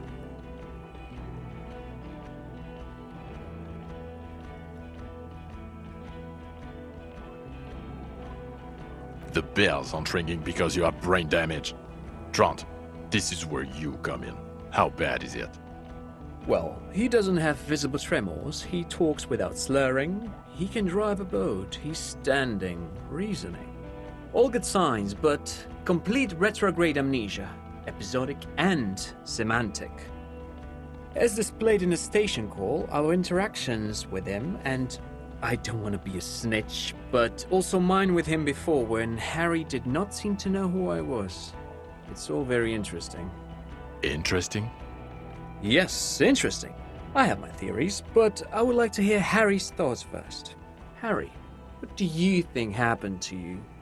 Neurologically, psychologically, and why not socioeconomically?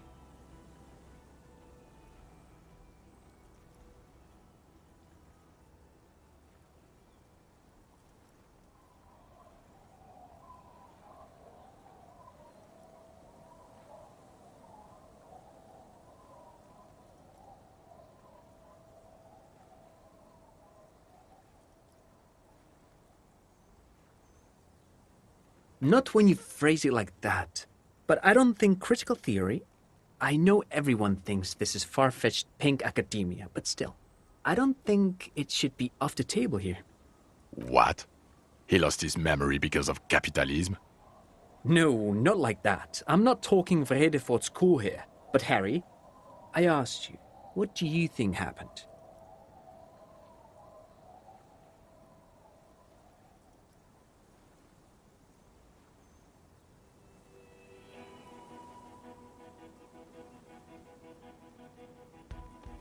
Psychotraumatic amnesia, Trant? I can go for that. Shit kid is a broken man. Always has been. Who isn't? I know I am. But you know what? I keep my shit together. Also, I know a person can't wipe their own mind, however traumatic it gets. That doesn't happen. You're lying, or insane, or both. But Detective Vigmer, he has blanked out before. Yes, a couple of times. After some of the more serious benders. One was after the two drunks case, the other when we looked into that mural. The two cases in your ledger. The unsolvable case and the Next World mural. Those were recent. Those cases were hard on you. Interesting. So at first he dipped his toes into it, prepared. That's where he would have gotten the idea, yes. Practice. And then he used alcohol to get there, so to speak.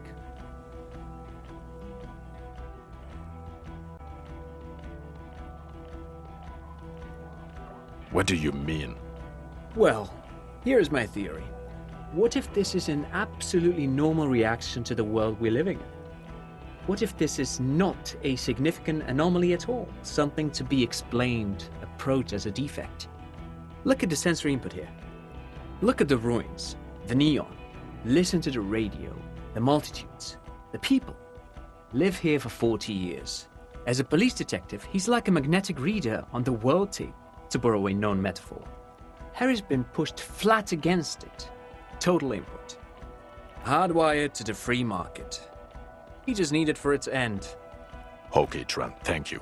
That's absolutely meaningless. I'm glad we brought you.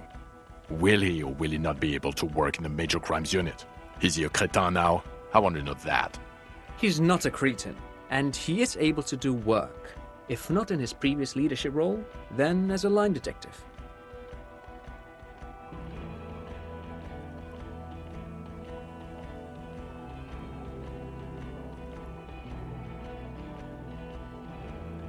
No one even mentioned that. I misphrased my question. It should have been, is he able to put his clothes on and use the body? Or do we need to get him on a disability pension? Now nothing. Now we're just going to stand here. No, now we discuss that. What the fuck did you do to a motor carriage? Why is it there, Harry?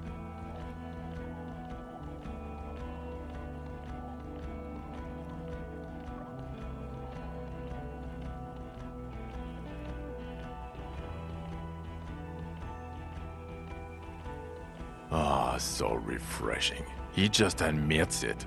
Thank you for your honesty. Thank you for destroying 45,000 real of police property that's coming out of everyone's payslip. It doesn't matter. Your badge, Harry. Show me your badge. He squints at it, suspiciously. Okay. And your gun?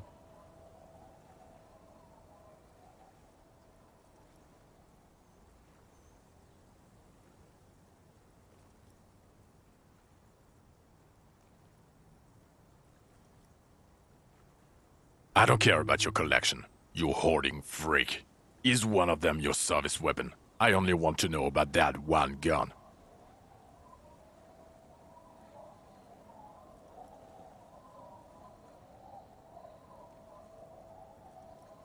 Ah, he has it.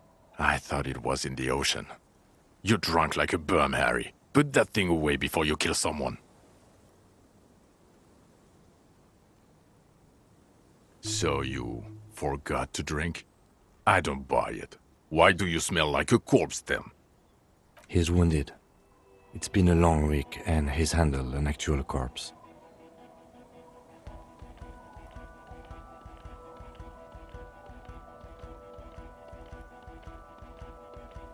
Detective, please. Don't start talking about your pheromone again. This is serious. If you don't...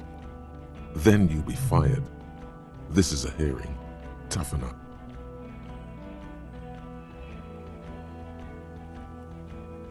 I don't believe you. You're drunk. You let a suspect escape, a certain classier, because you were too drunk to assess a flight risk. We've read the reports, Harry. Lieutenant Kitsohagi's. We know.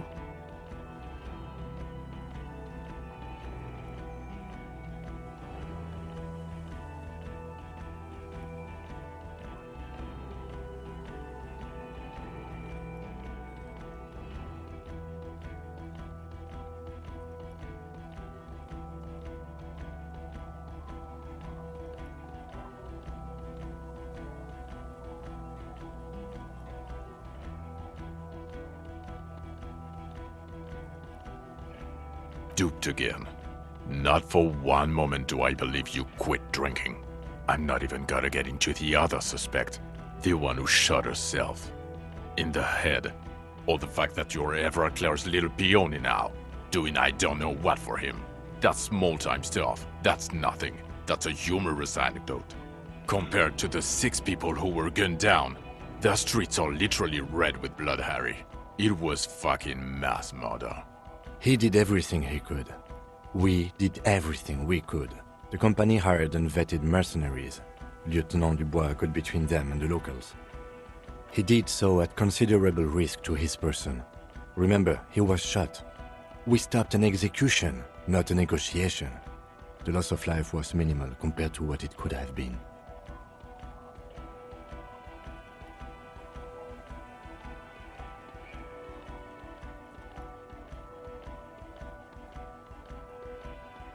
Detective, it's better if I do that. Thank you for the input, Lieutenant Kitsuragi. I didn't mean to suggest you didn't handle the situation. You've spent the week with him on this case. What is your take? On the case?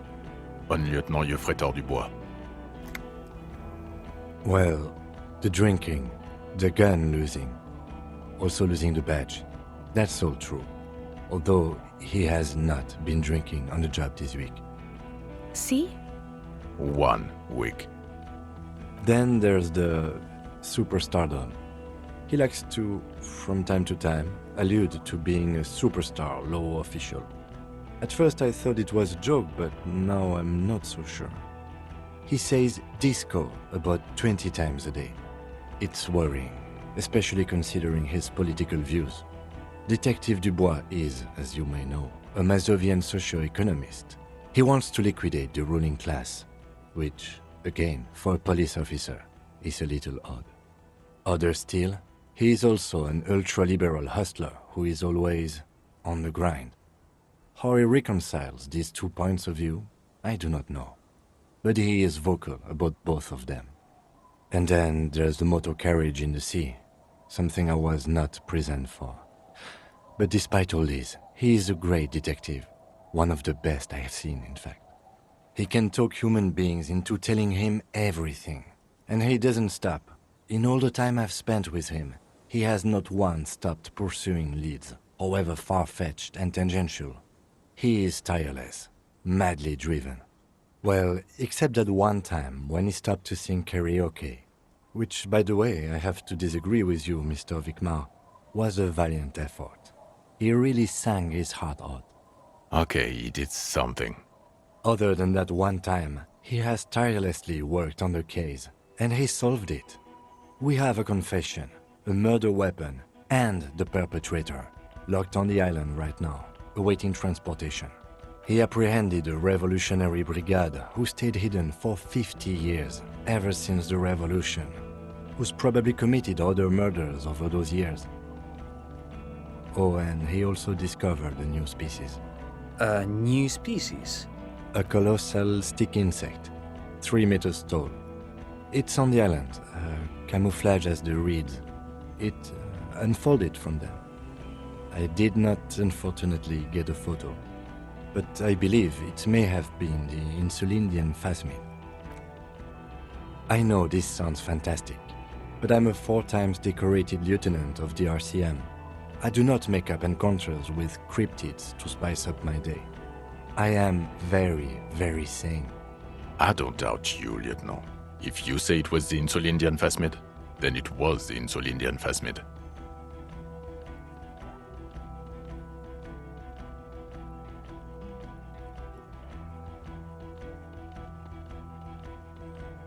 Lieutenant, is it somehow connected to the case? The killer did not seem to be aware of the phasmid's presence, exhibiting a strange, atypical dementia. He fell into a stupor after its appearance. He became near catatonic.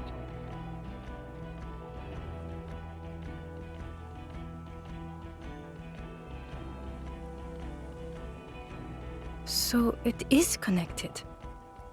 We could order a search. I could get people from EPIS on the island, entomologists, doctors. There must be signs of it in the reeds.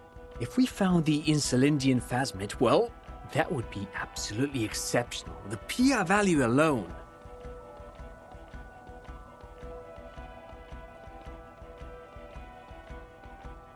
Lilianovich. A revolutionary matronym. The custom started in Grad, where they have patronyms. Krasovich, Lasovich, etc. The revolutionaries saw this as a chauvinist atavism, so they used matronyms, derived from the mother's name instead. This man's mother was Lilian. His Lilian's son, Lilianovich. The custom was overturned after the revolution failed, but not before it made it to Revachol. So, it is what a soldier of the ICM would be called. Thank you, Trond. Thank you for that piece of cultural theory. You said you have a motive? Of course, excuse me, I just thought it was noteworthy. He wasn't quite sure about the straggler before he heard this detail. It must have convinced him.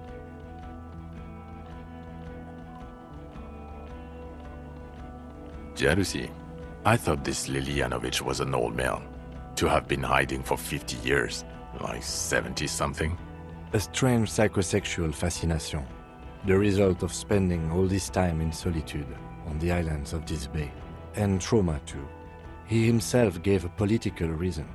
In his mind, he had killed an enemy combatant. Also, we have ballistics from the gun, matching the bullet found in the dead mercenary's head, and 2 officers on the scene that Mr. Dross confessed to. It's a clean win.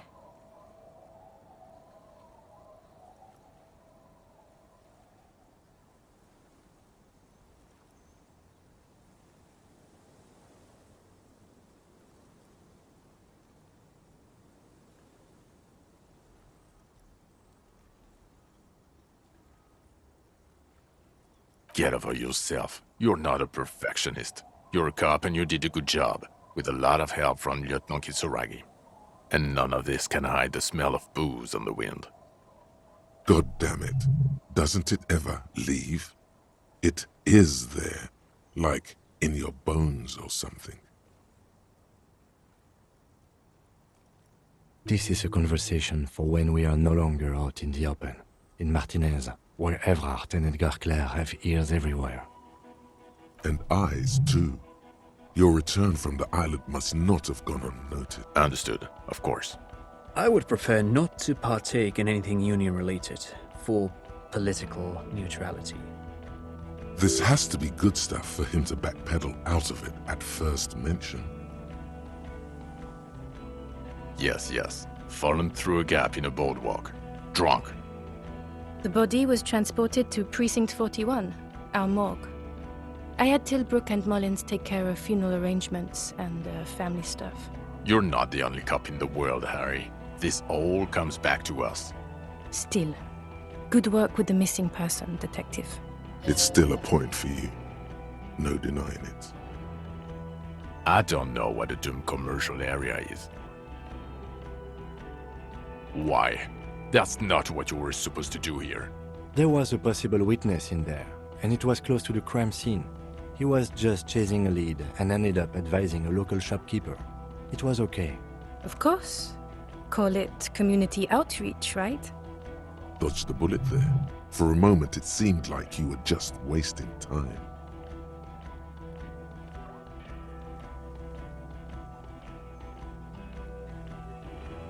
Female?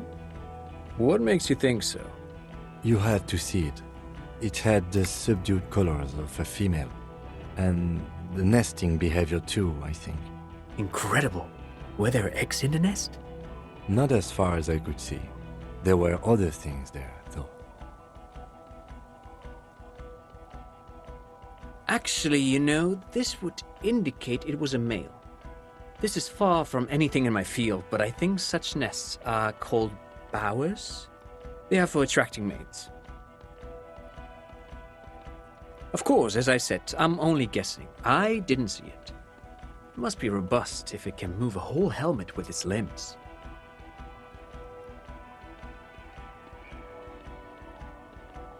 As in cloning itself? What makes you think so? Well, then it wouldn't matter if it's a male or female. The bower would just be rudimentary behavior from before the parthenogenetic mutation. That makes sense, yes. Very interesting. Such organisms are extremely vulnerable to disease. A single strain of bacteria could wipe out the whole species. We're probably looking at conservation efforts here. In his mind, he's already planning a nature reserve and knows a good guy for that. Yes, but also reed-colored, beige and brown, a little green on the outside. After unfolding from a single stalk, it still retained parts that looked like reed tufts on its limbs. Incredible. It's a toughie that you don't have a photo. This would look very, very flashy in the papers. None of it says vigilante murderers to me at all. Great PR. I tried to, but I only got a blur. We can still work. Cop discovers new species in there. I know a good guy in La Majesté, but only after the École Supérieure people find it. This cannot be done by French people. It needs to be white coats and glassware for this fly. We need professionals. In the mist-colored distance, over the water, nothing moves. Not a trace of it. You're doing good here. Perhaps only for a moment, but still. Quit while you're ahead? Or no? I don't want to, but you discovered a new species and solved the murder. So I have to. Jude? Anything that ends the trial is okay with me. Agreed. The public relations potential of this is too valuable to let go. Okay. We have vehicles in the square, and the perpetrator needs to be taken into custody. Let's go. The man looks westward, impatiently, jingling his car keys in his pocket.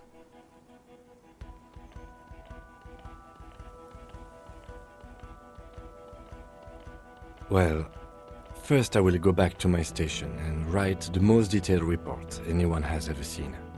It will have to be good to cover all these. Then I will have a serious talk with my captain. Detective, we just stopped a small-scale war. Something is happening to Revachol. I don't know what yet, but it's going to be a hard spring for the RCM. We need to get ready, infiltrate, investigate. Distant traffic. A scrap of newspaper drifts by, carried by the wind. Talk to Captain Price? I'd rather not ruffle the feathers of two captains with my doom-mongering. Work with Price? I'm flattered, but I don't know if I... Flattered? You're Lieutenant Kitsuragi. We would be flattered if you even considered. I would have to tie things up in GRIH first. But, I mean, whatever is coming, Jamrock will be more central to it than the harbor. And we also have a huge caseload, Lieutenant. Piles that we need to get back to. Mountains, even. I do like the sound of that.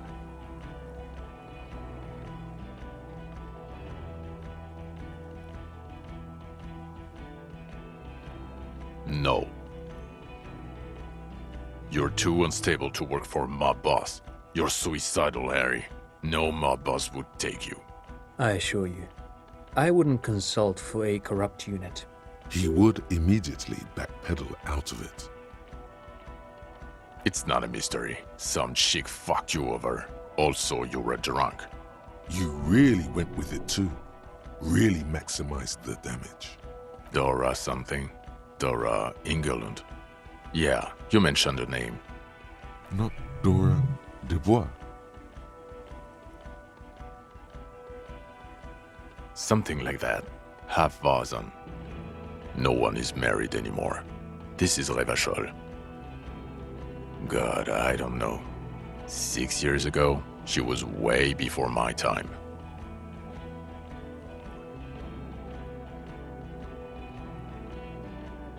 Yeah, or 7. You're not doing too good there. It's an old man thing. 2 old years equals 1 normal year. That and Dora Engelund really tore you a new one. A big one. Incredibly bangable. She was incredibly fuckable. A beautiful bourgeois woman. Wayfish. Like a Welkin, basically. Pain welcome. I've only seen a picture, but it's obvious you formed a real spiritual connection with how pretty she was. One you never recuperated from. Look, the sun is about to go down. It's time to go. I think she taught in the Académie des Arts, east of the river. Way east. Hard to say which came first, the middle-class chick or the drink. Egg and the chicken kind of thing. My point is, you need to see a psychiatrist about this shit. Not a psychologist. Several degrees harder. Is there something harder than a psychiatrist? A forensic psychiatrist? Go talk to that. Good. Fuck it, let's go. Trump brought his motor carriage. It's a 20-minute drive to Jamrock. Under the afternoon sky, the great district hums. A chessboard of wooden houses, 80,000 living souls, and chimney stacks. Fire traps as far as the eye can see. From Main Street to Precinct 41, to Boogie Street, forking into the snow-swept horizon. You close your eyes and hear the dogs bark. A lone woman sits by a factory window, dreaming of meteorite strikes. On Rue de Saint-Jérôme, a square bullet slides into a square-shaped chamber. In Old South, a man without eyelids smiles. Spring has come. It's time. Pearson? Yes. McLean? Yes. Heidelstein? No. Vicmair? Yes. Dubois? Yes. Really? Nix Gottlieb looks up from the list. I hear he's unstable. You say that like it's a bad thing.